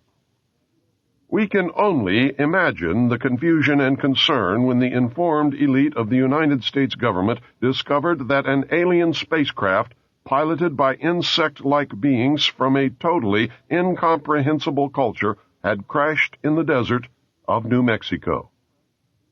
Between January 1947 and December 1952, at least 16 crashed or downed alien craft, 65 alien bodies, and 1 live alien were recovered. An additional alien craft had exploded, and nothing was recovered from that incident. Of these events, 13 occurred within the borders of the United States, not including the craft which disintegrated in the air. Of these 13, 1 was in Arizona, 11 were in New Mexico, and 1 was in Nevada. 3 occurred in foreign countries. Of those, 1 was in Norway, and the last 2 were in Mexico. Sightings of UFOs were so numerous that serious investigation and debunking of each report became impossible, utilizing the existing intelligence assets. An alien craft was found on February the 13th, 1948, on a mesa near Aztec, New Mexico. Another craft was located on March 25th, 1948, in White Sands Proving Ground. It was 100 feet in diameter. A total of 17 alien bodies were recovered from those 2 craft. Of even greater significance was the discovery of a large number of human body parts stored within both of these vehicles. A demon had reared its head, and paranoia quickly took hold of everyone then in the know. The secret lid immediately became a top-secret lid and was screwed down tight. The security blanket was even tighter than that imposed upon the Manhattan Project. In the coming years, these events were to become the most closely guarded secrets in the history of the world. A special group of America's top scientists were organized under the name Project Sign in December 1947 to study the phenomenon. The whole nasty business was contained. Project Sign evolved into Project Grudge in December 1948. A low-level collection and disinformation project named Blue Book was formed under Grudge. 16 volumes were to come out of Grudge. Blue teams were put together to recover the crashed disks and dead or live aliens. The blue teams were later to evolve into alpha teams under Project Pounce. During these early years, the United States Air Force and the Central Intelligence Agency exercised complete control over the alien secret. In fact, the CIA was formed by presidential executive order first as the Central Intelligence Group for the express purpose of dealing with the alien presence. Later, the National Security Act was passed, establishing it as the Central Intelligence Agency. The National Security Council was established to oversee the intelligence community and especially the alien endeavor. A series of National Security Council memos and executive orders removed the CIA from the sole task of gathering foreign intelligence and slowly but thoroughly legalized direct action in the form of covert activities at home and abroad. On December 9, 1947, Truman approved issuance of NSC-4, entitled Coordination of Foreign Intelligence Information Measures, at the urging of Secretaries Marshall, Forrestal, Patterson, and the Director of the State Department's Policy Planning Staff, George Kennan. The Foreign and Military Intelligence Book 1, Final Report of the Select Committee to Study Governmental Operations with Respect to Intelligence Activities, United States Senate 94th Congress, Second Session, Report Number 94-755, April 26, 1976, page 49, states, This directive empowered the Secretary of State to coordinate overseas information activities designed to counter communism. A top-secret annex to NSC-4, NSC-4 Alpha, instructed the Director of Central Intelligence to undertake covert psychological activities in pursuit of the aims set forth in NSC-4. The initial authority given the CIA for covert operations under NSC-4 Alpha did not establish formal procedures for either coordinating or approving these operations. It simply directed the DCI to undertake covert actions and to ensure, through liaison with state and defense, that the resulting operations were consistent with American policy. Later, NSC-10/1 and NSC-10/2 were to supersede NSC-4 and NSC-4 Alpha and expanded the covert abilities even further. These actions established a buffer between the President and the information. It was intended that this buffer serve as a means for the President to deny knowledge if leaks divulged the true state of affairs. This buffer was used in later years for the purpose of effectively isolating succeeding presidents from any knowledge of the alien presence other than what the secret government and the intelligence community wanted them to know. Secretary of Defense James Forrestal objected to the secrecy. He was a very idealistic and religious man. He believed that the public should be told. James Forrestal was also one of the first known abductees.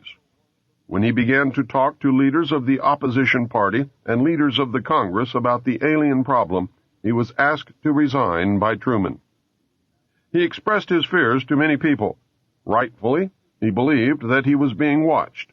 This was interpreted by those who were ignorant of the facts as paranoia. Forrestal later was said to have suffered a mental breakdown. He was ordered to the mental ward of Bethesda Naval Hospital. In spite of the fact that the administration had no authority to have him committed, the order was carried out. In fact, it was feared that Forrestal would begin to talk again. He had to be isolated and discredited. His family and friends were denied permission to visit. Finally, on May 21, 1949, Forrestal's brother made a fateful decision. He notified authorities that he intended to remove James from Bethesda on May 22nd. Sometime in the early morning of May 22, 1949, agents of the Central Intelligence Agency tied a sheet around James Forrestal's neck, fastened the other end to a fixture in his room, then threw James Forrestal out the window. The sheet tore, and he plummeted to his death. James Forrestal's secret diaries were confiscated by the CIA and were kept in the White House for many years. Due to public demand, the diaries were eventually rewritten and published in a sanitized version. The real diary information was later furnished by the CIA in book form to an agent who published the material as fiction. The name of the agent is Whitley Strieber, and the book is Majestic. James Forrestal became one of the first victims of the cover-up. The live alien that had been found wandering in the desert from the 1949 Roswell crash was named E.B. The name had been suggested by Dr. Vannevar Bush and was short for extraterrestrial biological entity. E.B. had a tendency to lie, and for over a year would give only the desired answer to questions asked. Those questions, which would have resulted in an undesirable answer, went unanswered. At some point during the second year of captivity, he began to open up. The information derived from E.B. was startling, to say the least. This compilation of his revelations became the foundation of what would later be called the Yellow Book. Photographs were taken of E.B., which, among others, I was to view years later in Project Grudge. In late 1951, E.B. became ill. Medical personnel had been unable to determine the cause of E.B.'s illness and had no background from which to draw. E.B.'s system was chlorophyll-based, and he processed food into energy much the same as plants. Waste material was excreted the same as plants. Several experts were called in to study the illness. These specialists included medical doctors, botanists, and entomologists. A botanist, Dr. Guillermo Mendoza, was brought in to try and help him recover. Dr. Mendoza worked to save E.B. until June 2, 1952, when E.B. died. Dr. Mendoza became the expert on at least this type of alien biology. The movie E.T. is the thinly disguised story of E.B. In a futile attempt to save E.B. and to gain favor with this technologically superior race, the United States began broadcasting a call for help early in 1952 into the vast regions of space. The call went unanswered, but the project, dubbed Sigma, continued as an effort of good faith. President Truman created the super-secret National Security Agency known as the NSA by secret executive order on November 4, 1952.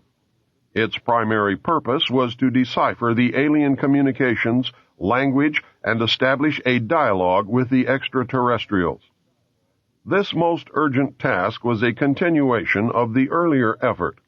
The secondary purpose of the NSA was to monitor all communications and emissions from any and all electronic devices worldwide for the purpose of gathering intelligence, both human and alien, and to contain the secret of the alien presence. Project Sigma was successful. The NSA also maintains communications with the Luna base and other secret space programs. By executive order of the President, the NSA is exempt from all laws which do not specifically name the NSA in the text of the law as being subject to that law. That means that if the agency is not spelled out in the text of any and every law passed by the Congress, it is not subject to that or those laws. The NSA now performs many other duties, and in fact is the premier agency within the intelligence network. Today, the NSA receives approximately 75% of the monies allotted to the intelligence community. The old saying, "Where the money goes, therein the power resides," is true. The Director of Central Intelligence today is a figurehead maintained as a public ruse. The primary task of the NSA is still alien communications, but now includes other extraterrestrial projects as well. President Truman had been keeping our allies, including the Soviet Union, informed of the developing alien problem. This had been done in case the aliens turned out to be a threat to the human race. Plans were formulated to defend the Earth in case of invasion. Great difficulty was encountered in maintaining international secrecy.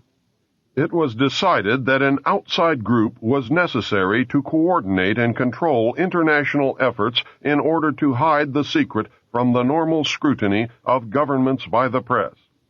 The result was the formation of a secret ruling body which became known as the Bilderberg Group. The group was formed and met for the first time in 1952.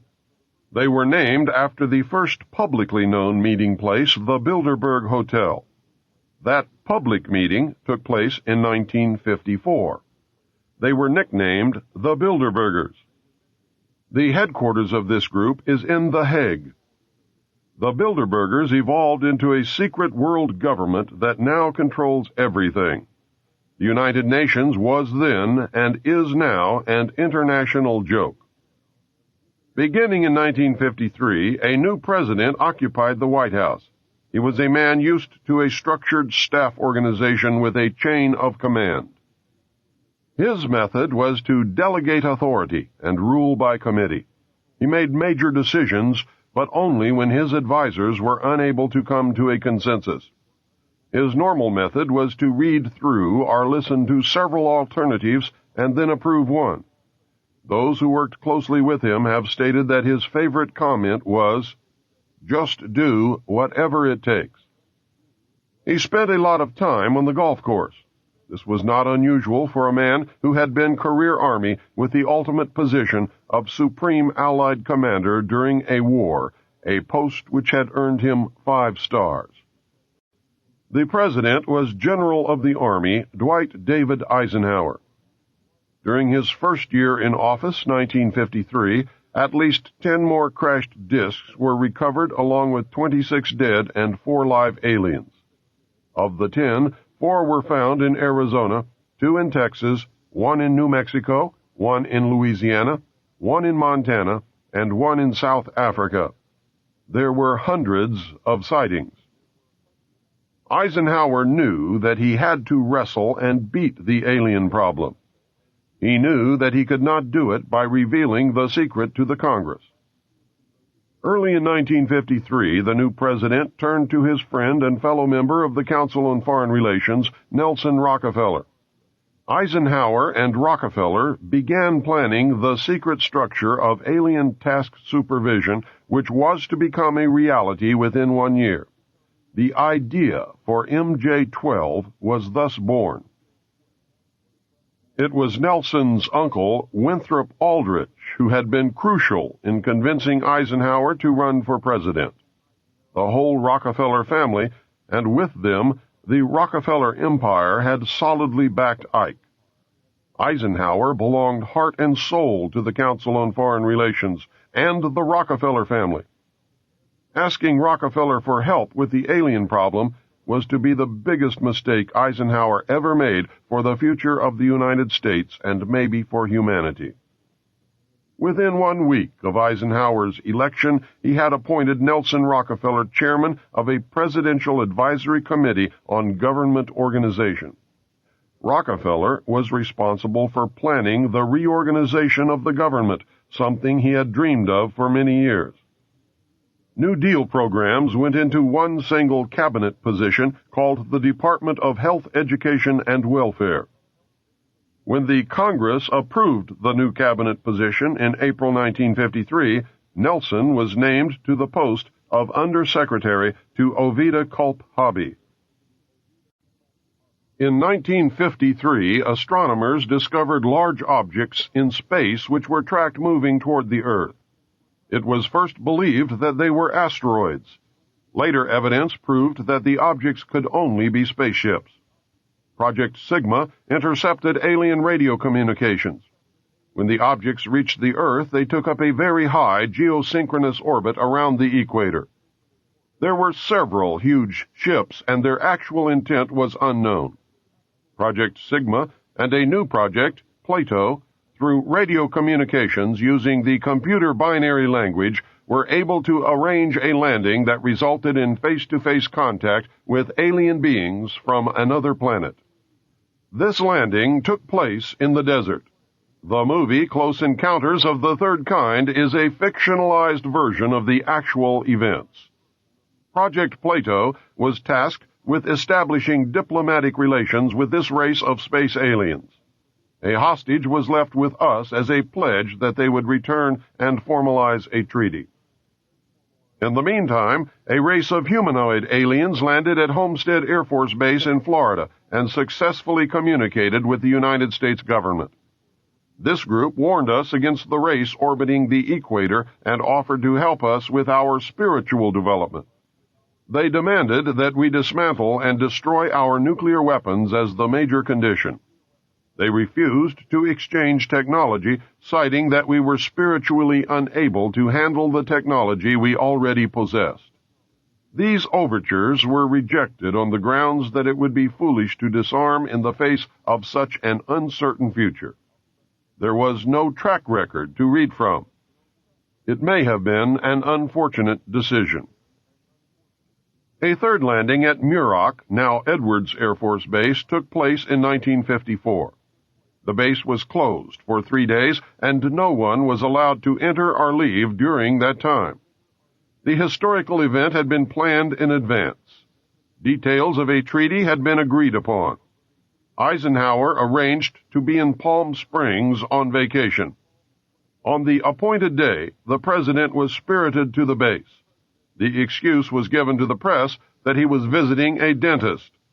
Witnesses to the event have stated that 3 UFOs flew over the base and then landed. Anti-aircraft batteries were undergoing live-fire training, and the startled personnel actually fired at the crafts as they passed overhead. Luckily, the shells missed, and no one was injured. President Eisenhower met with the aliens on February the 20th, 1954, and a formal treaty between the alien nation and the United States of America was signed. We then received our first alien ambassador from outer space. He was the hostage that had been left at the first landing in the desert. His name and title was His Omnipotent Highness Krill. In the American tradition of disdain for royal titles, he was secretly called Original Hostage Krill. Shortly after this meeting, President Eisenhower suffered a heart attack. 4 others present at the meeting were Franklin Allen of the Hearst newspapers, Edwin Norse of Brookings Institute, Gerald Light of Metaphysical Research fame, and Catholic Bishop McIntyre of Los Angeles. Their reaction was judged as the microcosm of what the public reaction might be. Based upon this reaction, it was decided that the public could not be told. Later studies confirmed the decision as sound. An emotionally revealing letter written by Gerald Light spells it out in chilling detail. It reads, "My dear friend, I have just returned from Muroc. The report is true, devastatingly true. I made the journey in company with Franklin Allen of the Hearst papers and Edwin Norse of Brookings Institute, who was Truman's erstwhile financial advisor, and Bishop McIntyre of Los Angeles. Keep these names confidential for the present, please. When we were allowed to enter the restricted section, after about 6 hours in which we were checked out on every possible item, event, incident, and aspect of our personal and public lives, I had the distinct feeling that the world had come to an end with fantastic realism. For I have never seen so many human beings in a state of complete collapse and confusion as they realized that their own world had indeed ended with such finality as to beggar description.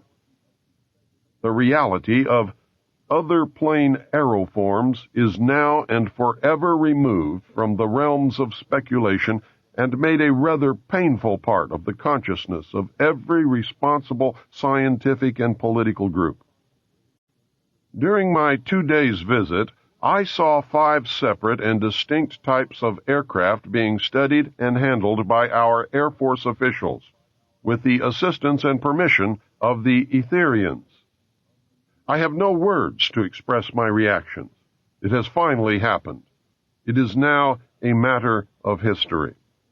President Eisenhower, as you may already know, was spirited over to Muroc one night during his visit to Palm Springs recently, and it is my conviction that he will ignore the terrific conflict between the various authorities and go directly to the people via radio and television, if the impasse continues much longer. From what I could gather, an official statement to the country is being prepared for delivery about the middle of May.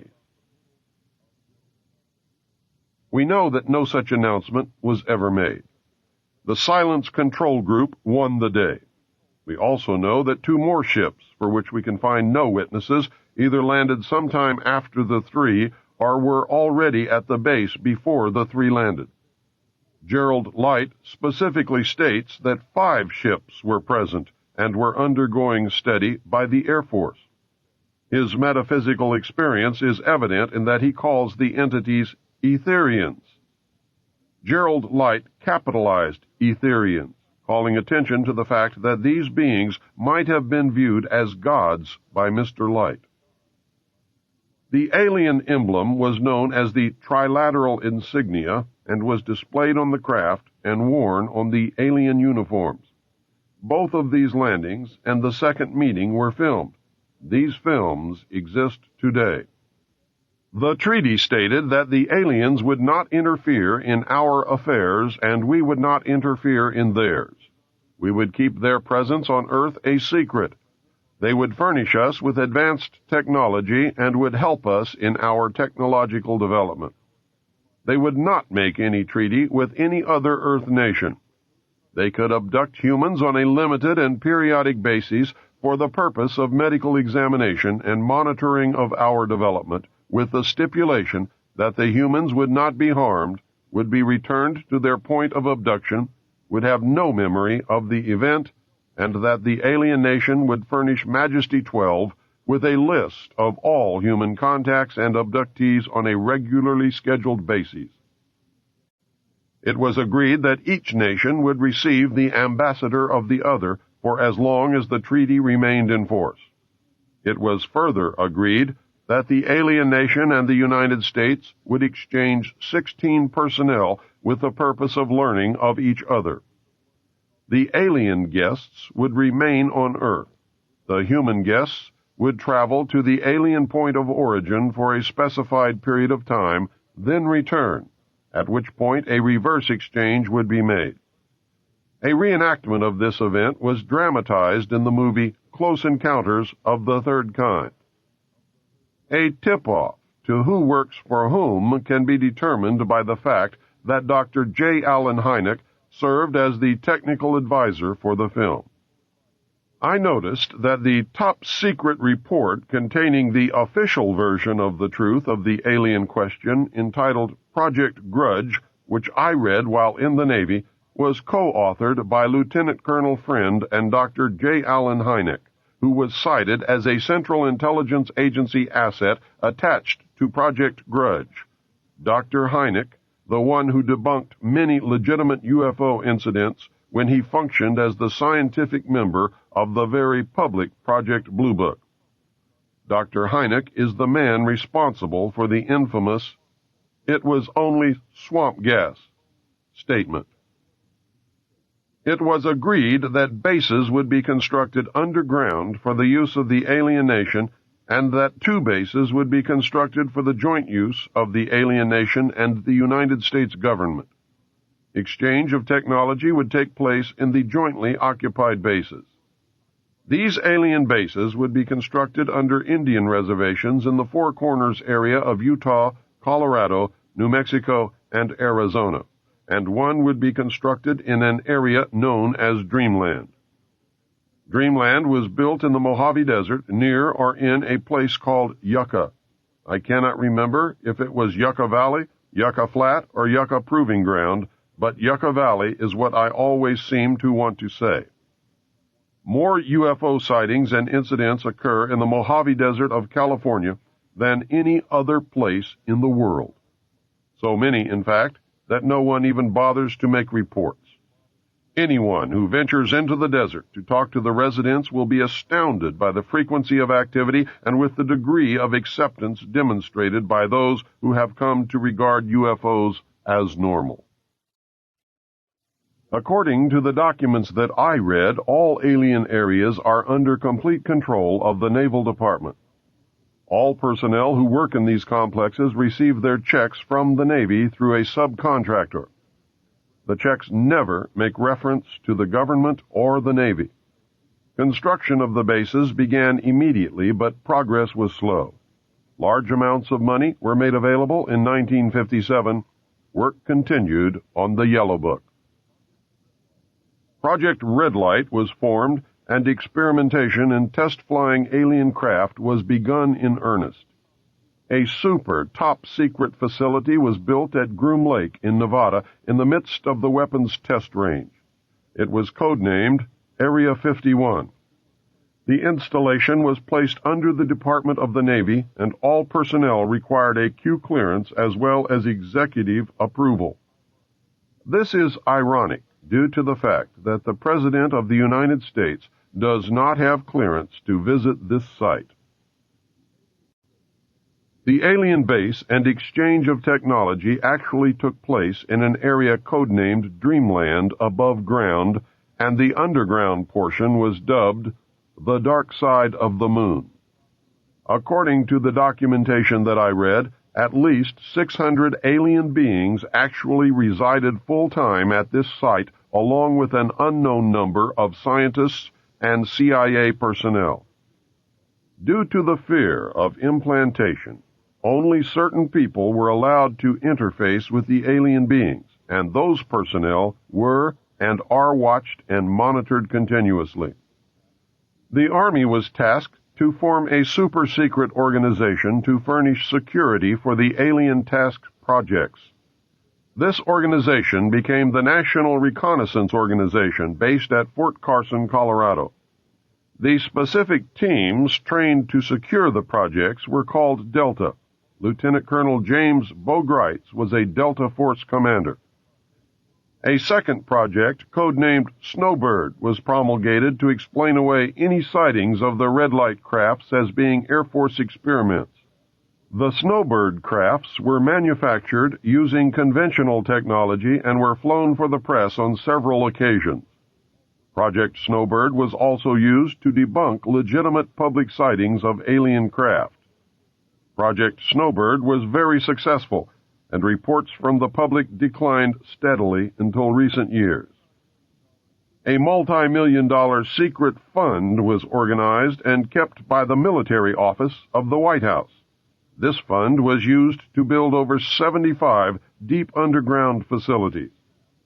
Presidents who asked were told the fund was used to build deep underground shelters for the president in case of war. Only a few were built for the president. Millions of dollars were used to build top-secret alien bases as well as top-secret dumb, deep underground military bases. President Johnson used this fund to build a movie theater and pave the road on his ranch. He had no idea of its true purpose. The secret White House Underground Construction Fund was set up in 1957 by President Eisenhower. The funding was obtained from Congress under the guise of construction and maintenance of secret sites where the president could be taken in case of military attack, presidential emergency sites. The sites are literally holes in the ground deep enough to withstand a nuclear blast and are outfitted with state-of-the-art communications equipment. To date, there are more than 75 sites spread around the country which were built using the money from this fund. The Atomic Energy Commission has built at least an additional 22 underground sites. The location and everything to do with these sites were and are considered and treated as top secret. The money was and is in control of the military office of the White House and was and is laundered through so circuitous a web that even the most knowledgeable spy or accountant cannot follow it. By Secret Executive Memorandum NSC 5510, Eisenhower had preceded NSC 5412/1 to establish a permanent committee, to be known as Majesty 12, to oversee and conduct all covert activities concerned with the alien question. There were 19 members of Majesty 12. The first rule of Majesty 12 was that no order could be given and no action could be taken without a majority vote of 12 in favor, thus Majority 12. Orders issued by Majesty 12 became known as Majority 12 Directives. This group was made up over the years of the top officers and directors of the Council on Foreign Relations and later the Trilateral Commission. Gordon Dean, George Bush, and Zbigniew Brzezinski were among them. By 1955, it became obvious that the aliens had deceived Eisenhower and had broken the treaty. Mutilated humans were being found, along with mutilated animals across the United States. It was suspected that the aliens were not submitting a complete list of human contacts and abductees to Majesty 12, and it was suspected that not all abductees had been returned. The Soviet Union was suspected of interfacing with them, and this proved to be true. The aliens stated that they had been and were then manipulating masses of people through secret societies, witchcraft, magic, the occult, and religion. You must understand that this claim could also be a manipulation. After several Air Force combat air engagements with alien craft, it also became apparent that our weapons were no match against them. In November 1955, NSC 5412/2 was issued, establishing a study committee to explore all factors which are involved in the making and implementing of foreign policy in the nuclear age. This was only a blanket of snow that covered the real subject of study, the alien question.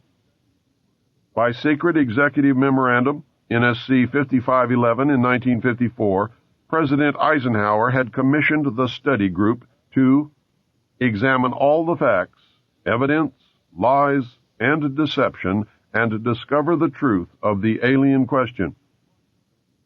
A major finding of the alien study was that the public could not be told. It was believed that this would most certainly lead to economic collapse of the religious structure, and national panic, which could lead into anarchy. Secrecy thus continued. An offshoot of this finding was that if the public could not be told, Congress could not be told. Funding for the projects and research would have to come from outside the government. In the meantime, money was to be obtained from the military budget and from Central Intelligence Agency confidential, non-appropriated funds.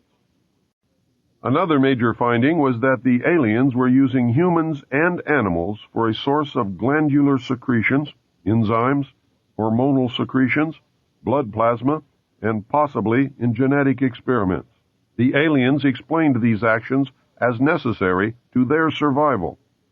They stated that their genetic structure had deteriorated and that they were no longer able to reproduce. They stated that if they were unable to improve their genetic structure, their race would soon cease to exist. We looked upon their explanations with extreme suspicion. Since our weapons were literally useless against the aliens, Majesty 12 decided to continue friendly diplomatic relations until such time as we were able to develop a technology which would enable us to challenge them on a military basis. Overtures would have to be made to the Soviet Union and other nations to join forces for the survival of humanity. A symposium was held in 1957, which was attended by some of the great scientific minds then living. They reached the conclusion that by or shortly after the year 2000, the planet would self-destruct due to increased population and man's exploitation of the environment without any help from God or the aliens. By secret executive order of President Eisenhower, the Jason scholars were ordered to study this scenario and make recommendations from their findings. The Jason Society confirmed the findings of the scientists and made 3 recommendations called Alternatives 1, 2, and 3. Alternative 1 was to use nuclear devices to blast holes in the stratosphere from which the heat and pollution could escape into space. They would then change the human cultures from that of exploitation into cultures of environmental protection. Of the 3, this was decided to be the least likely to succeed due to the inherent nature of man and the additional damage the nuclear explosions would themselves create. The existence of a hole in the ozone layer may indicate that Alternative 1 might have been attempted. This is, however, only conjecture. Alternative 2 was to build a vast network of underground cities and tunnels in which a select representation of all cultures and occupations could survive and carry on the human race. The rest of humanity would be left to fend for themselves on the surface of the planet. We know that these facilities have been built and are ready and waiting for the chosen few to be notified. Alternative 3 was to exploit the alien and conventional technology in order for a select few to leave the Earth and establish colonies in outer space. I am not able to either confirm or deny the existence of batch consignments of human slaves, which would be used for the manual labor as a part of the plan. The moon, codenamed Adam, was the object of primary interest, followed by the planet Mars, codenamed Eve. I am now in possession of official NASA photographs of one of the moon bases. I believe that the Mars colony is also a reality.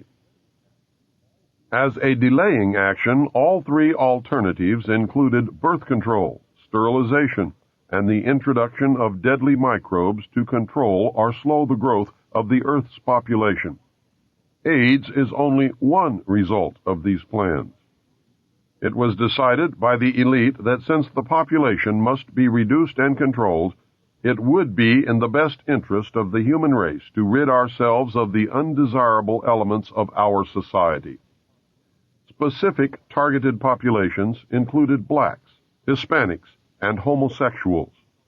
The joint United States and Soviet leadership dismissed Alternative 1, but ordered work to begin on Alternatives 2 and 3 virtually at the same time.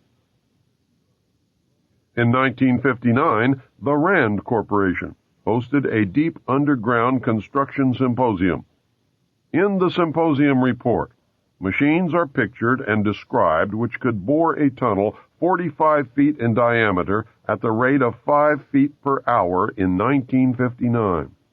It also displays pictures of huge tunnels and underground vaults containing what appeared to be complex facilities and possibly even cities. It appears that the previous 5 years of all-out underground construction had made significant progress by that time.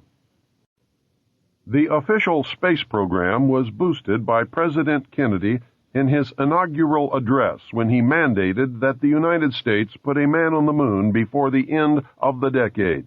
Although innocent in its conception, this mandate enabled those in charge to funnel vast amounts of money into black projects and conceal the real space program from the American people. A similar program in the Soviet Union served the same purpose. In fact, a joint alien United States and Soviet Union base existed on the moon at the very moment Kennedy spoke the words. During the United States' initial space exploration and the moon landings, every launch was accompanied by alien craft. On November 20th, 1990, Los Angeles TV Channel 2 announced that a separate red, glowing, round-shaped object accompanied the space shuttle Atlantis on its latest classified military mission. That was the first public admission. A moon base, Luna, was photographed by the lunar orbiter and filmed by the Apollo astronauts. Domes, spires, tall round structures which look like silos, huge T-shaped mining vehicles that left stitch-like tracks in the lunar surface, and extremely large as well as small alien craft appear in the official NASA photographs. It is a joint United States and Soviet base. The space program is a farce and an unbelievable waste of money. Alternative 3 is a reality. It is not science fiction. Since our interaction with the aliens began, we have come into possession of technology beyond our wildest dreams. We currently have and fly atomic-powered anti-gravity type craft in Nevada. Our pilots have made interplanetary voyages in these craft and have been to the moon, Mars, and other planets. We have been lied to about the true nature of the moon, the planets, Mars, and Venus, and the real state of technology that we possess today at this very moment. There are areas on the moon where plant life grows and even changes color with the seasons. This seasonal effect is because the moon does not, as claimed, always present the exact same side to the Earth or the Sun.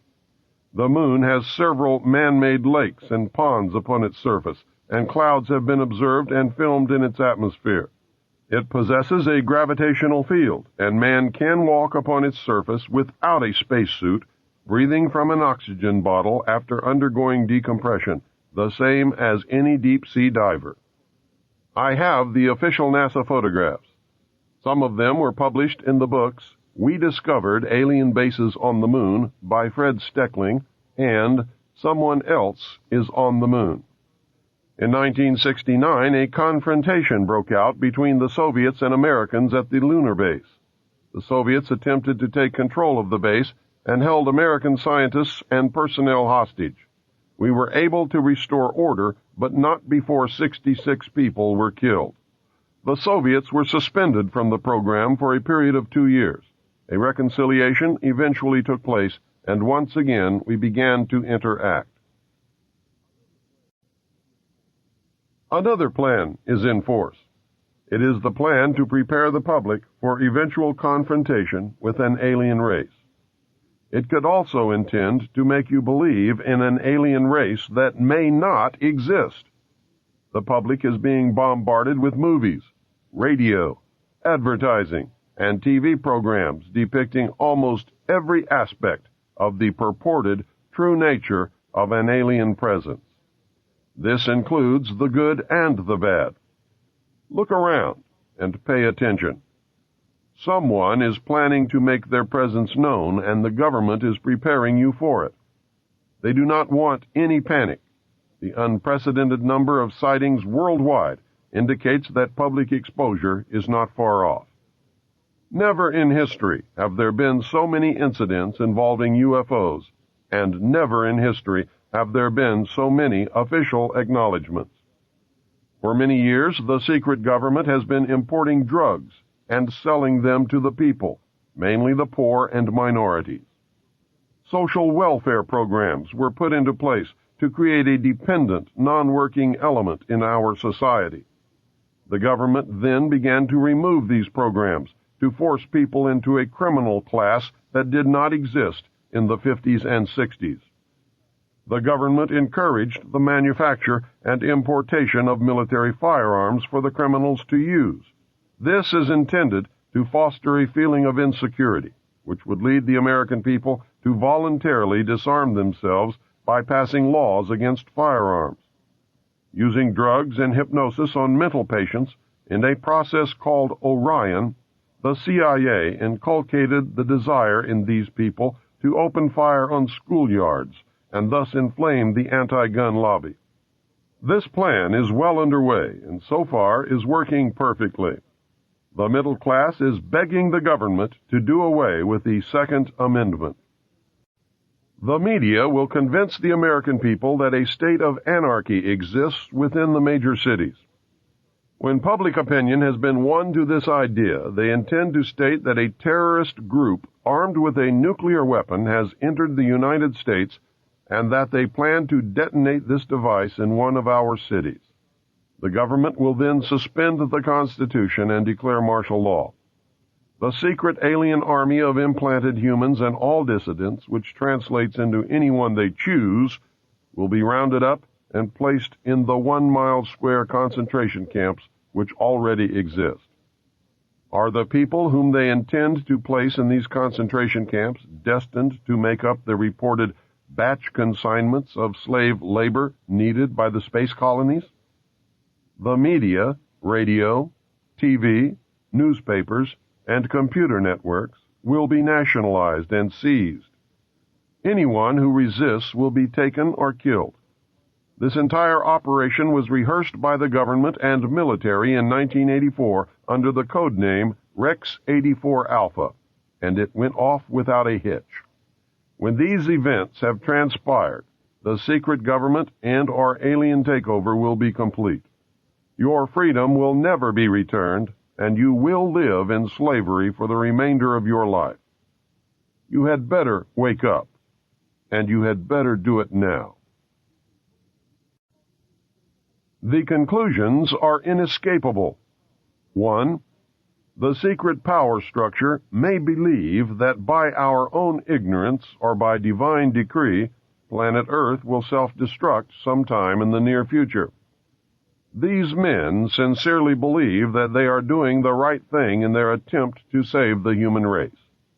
It is terribly ironic that they have been forced to take as their partner an alien race which is itself engaged in a monumental struggle for survival. Many moral and legal compromises may have been made in this joint effort. These compromises were made in error and must be corrected. Those responsible should be brought to account for their actions. I can understand the fear and urgency that must have been instrumental in the decision not to tell the public. Obviously, I disagree with that decision. Throughout history, small but powerful groups of men have consistently felt that they alone were capable of deciding the fates of millions. Throughout history, they have been wrong. This great nation owes its very existence to the principles of freedom and democracy.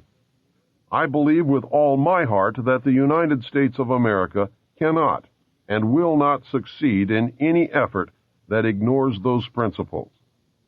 Full disclosure to the public should be made, and we should proceed to save the human race together. 2. We are being manipulated by a joint human alien power structure which will result in a one-world government and the partial enslavement of the human race. This has been deemed necessary to solve the elemental question: who will speak for planet Earth?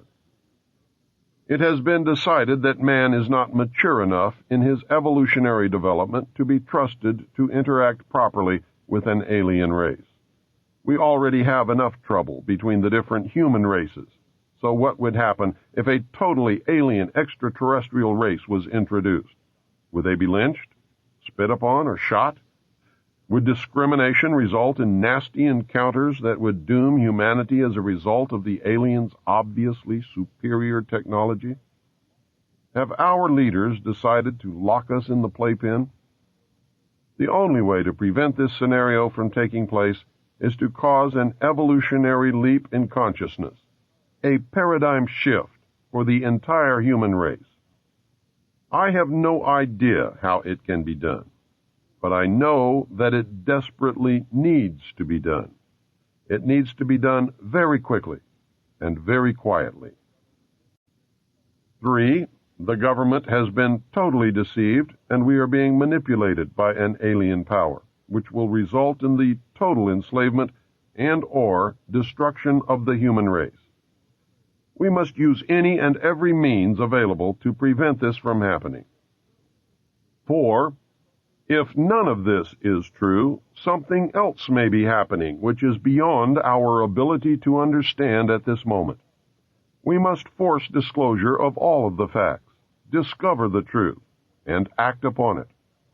The situation in which we find ourselves is due to our own actions or inactions over the last 44 years.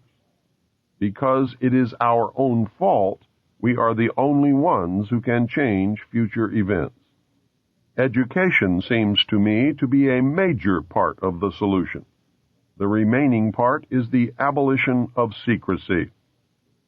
And 5, there is always the possibility that I was used, that the whole alien scenario is the greatest hoax in history designed to create an alien enemy from outer space in order to expedite the formation of a one-world government. I have found evidence that this could be true. Through ignorance or misplaced trust, we as a people have abdicated our role as the watchdog of our government. Our government was founded of the people, for the people, by the people. There was no mention or intent ever to abdicate our role and place our total trust in a handful of men who meet secretly to decide our fate. In fact, the structure of our government was designed to prevent that from ever happening. If we had done our jobs as citizens, we would never have reached this point. Most of us are completely ignorant as to even the most basic functions of our government. We have truly become a nation of sheep. And sheep are always eventually led to slaughter. It is time to stand up in the manner of our forefathers and walk like men. You must understand that, real or not, the purported presence of aliens have been used to neutralize certain widely different segments of the population. Don't worry, the benevolent Space Brothers will save you. It can also be used to fill the need for an extraterrestrial threat to justify the formation of a new world order. The aliens are eating us. The most important information that you need to determine your future actions is that this New World Order calls for the destruction of the sovereignty of nations, including the United States. The New World Order cannot and will not allow our Constitution to continue to exist. The New World Order will be a totalitarian socialist system. We will be slaves shackled to a cashless system of economic control. If the documentation that I viewed while I was in naval intelligence is true, then what you have just heard is probably closer to the truth than anything ever spoken. If extraterrestrials are a hoax, then what you just heard is exactly what the Illuminati want you to believe. I can assure you, beyond any shadow of a doubt, that even if aliens are not real, the technology is real. Anti-gravity craft exist, and human pilots fly them. I and millions of others have seen them. They are metal. They are machines. They come in different sizes and shapes. They are obviously intelligently guided. Now, here is an interview with author William Cooper. So, Mr. Cooper, are there larger numbers of people all the time who are receptive to your message and who are thinking a little bit more deeply and critically about these fundamental issues of government and politics that perhaps they did not give as much thought to in the past? Oh, yes. In fact, I never dreamed that I would make such an impact. When I first began what I'm doing now, which was many years ago, I was lucky if I could travel 1,000 miles and collect 3 people in somebody's living room, none of whom, by the way, would help me pay for expenses or anything else, to sit down and listen to what I had to say. And I did this many times, travel all the way across the country just to talk to 2 or 3 or 4 people in somebody's home and put all the expenses myself. And now I can go to some place like the Salt Dome in Salt Lake City and fill the place up with people who want to come and hear what I have to say.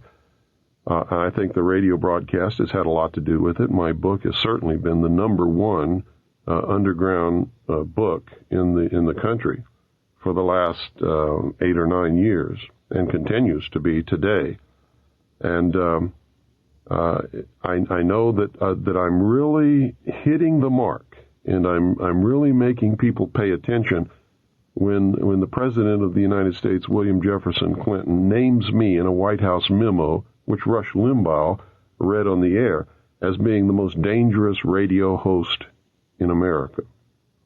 To me, that was the most tremendous compliment that I could ever receive. Was worth more than $50 million in my estimation. And if I don't ever do anything more than what I've accomplished, I certainly have accomplished quite a bit in the way of waking up the average American to stop believing everything that he's told or taught and start questioning and using his own mind for something other than to hold up the top of his head.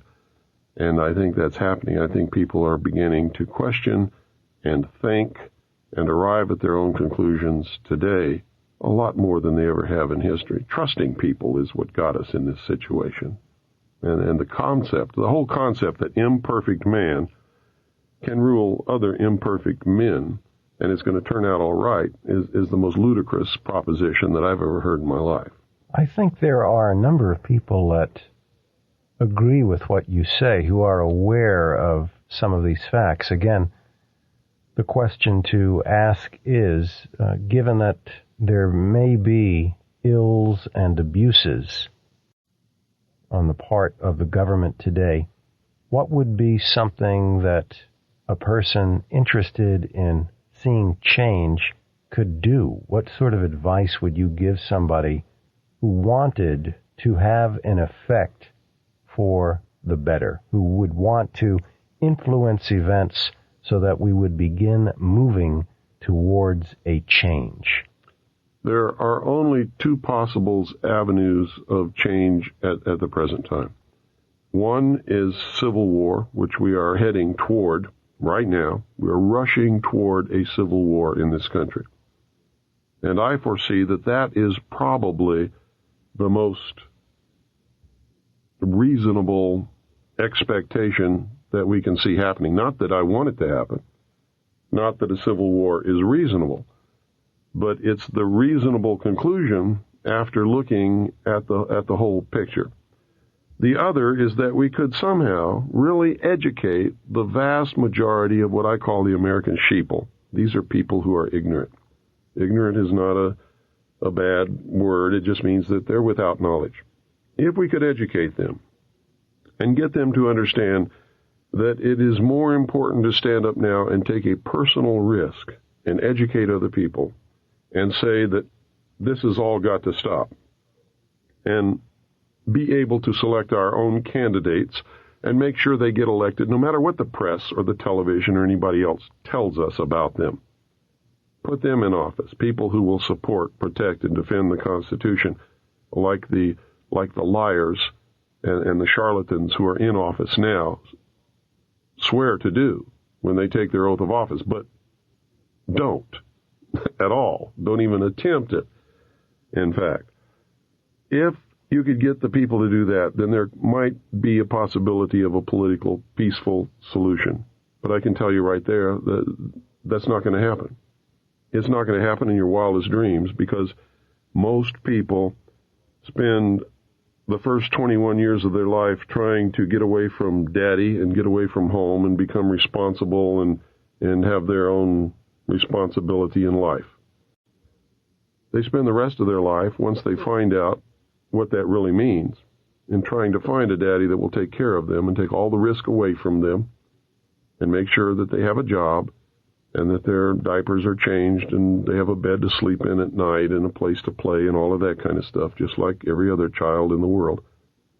And to stand up and be responsible and take a risk means that they're not going to find that. That's why socialism is so attractive to the vast majority of any people, not just Americans, but any people. It promises that they're going to have a daddy again who's going to take care of them. If they'll just give up all their rights and all their liberties, daddy will take care of them. And so that's what people are looking for. And you can see it in your daily life. That's the way they vote. That's what they want. They don't want to take personal responsibility. They don't want to take a risk. They're afraid of getting on a list. I've had people tell me to my face, Bill, I know all about this stuff, but I can't help you because I don't want to get on anybody's list. Is it different anywhere else then, Bill? Because this question brings me to something I wanted to ask you anyway, and that is, in looking over other countries in the world, do you find any other countries with social or political models, even if it's only some aspect of their system, that you find worth emulating in other countries? Any other country or countries that you think go about the political process or the social contract, if you will, in a way superior to the United States? No, I don't, as a matter of fact. Up until we began to take this left turn into socialism, the United States was the great light of the world, so to speak. We were the only free people who had ever existed in the entire history of humanity. We like to talk about our great heritage from England. The English were never free. They're not free today. They don't have freedom of speech. They don't have any of the freedoms that we've always had and cherished. In the history of the whole human race, the only people that have ever lived on this planet who have ever truly been free, the ultimate achievement of all humankind was to accept the individual as a king or queen in his or her own right, being responsible and having all of the freedom and liberties that they could possibly imagine right here in this country. And we created a government that was supposed to have a balance of power and was limited, strictly limited by the Constitution, and only given a very few powers in order to protect the freedom of the common man. That's all gone now. I mean, that's like you hear these politicians in Washington today talking about how the Constitution is an outdated document penned over 200 years ago by a bunch of doddering old men who did not understand the complexities of the modern age. They won't tell you what you should already know is that the document is not an outdated old document. It is a living Constitution. It has within it the means for change should the people desire that it be changed. But the people don't desire that, so they just go ahead and throw it in the trash can anyway and go about their business doing anything that they want to do, while Joe Blow on the street doesn't even know that it's happening because he's never read the document that guarantees his freedom in his whole life.